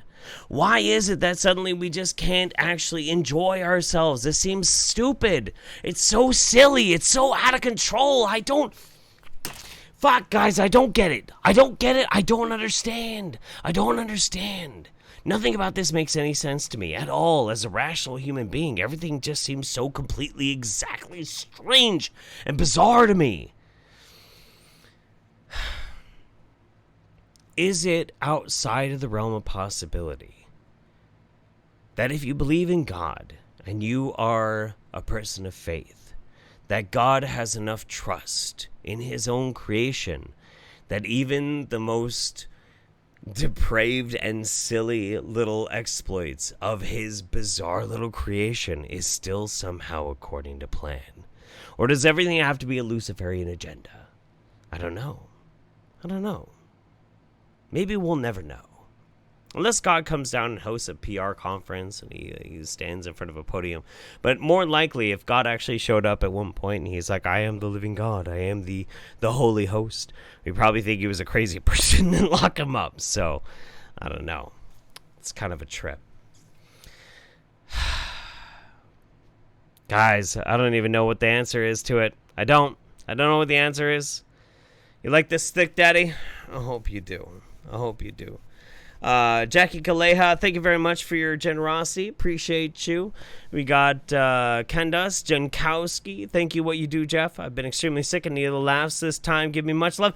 Much love to you. Much love to all of you. You wonderful, wonderful, beautiful, beautiful animals. I love you so much. Guys, the roundup is over. It's over. And I gotta go to bed. Because I'm fucking losing my mind. But I love you. And we're going to bounce out of here. We're going to bounce out of here. And we're done. Good night. And I'll see you next month. Yeah? Thank you so much for making my live stream an amazing memory that I will carry with me forever. And I hope it carries with you too. Much love from my family to yours. And I love you. Good night, guys. Ooh. Oh! Ooh, you feel that? Feel that heat?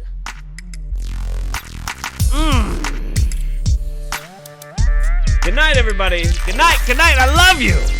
Fuck yeah. I'm out of here. Good night. Yeah, yeah, yeah, yeah, yeah. And you won't stop, and you don't stop, and you won't. I was a terror since the public school era. Bathroom passes, cutting classes, squeezing asses. Smoking blunts was a daily routine since 13. A chubby nigga on the scene. I used to have the tray deuce and the deuce in my bubble goose. Now I got the Mac in my knapsack, lounging black, smoking sacks up in accent sidekicks with my sidekicks, rocking fly kicks. Honeys wanna chat, but all we wanna know is where the party at. And can I bring my gat? If not, I hope I don't get shot. Better throw my vest on my chest, cause niggas is a mess. It don't take nothing but front for me to start something. Bugging and bucking at niggas like I was duck hunting. Dumbing out just me and my crew, cause all we wanna do is party and bullshit and party and bullshit and party and bullshit and party and bullshit and party. Party. Party. Party. Hugs from the honeys, pounds from the roughnecks. See my man say that I knew from the projects. Said he had beef, asked me if I had my piece. Short dude, 222s in my shoes. Holla if you need me, love, I'm in the house. Roam and stroll, see what the honeys is about. Moet poppin', hope poppin', ain't no stoppin'. Big Papa, I'm a bad boy. Niggas wanna front, who got your back? Niggas wanna flex, who got the gat? It ain't hard to tell, I'm the East Coast overdoser. Nigga, you scared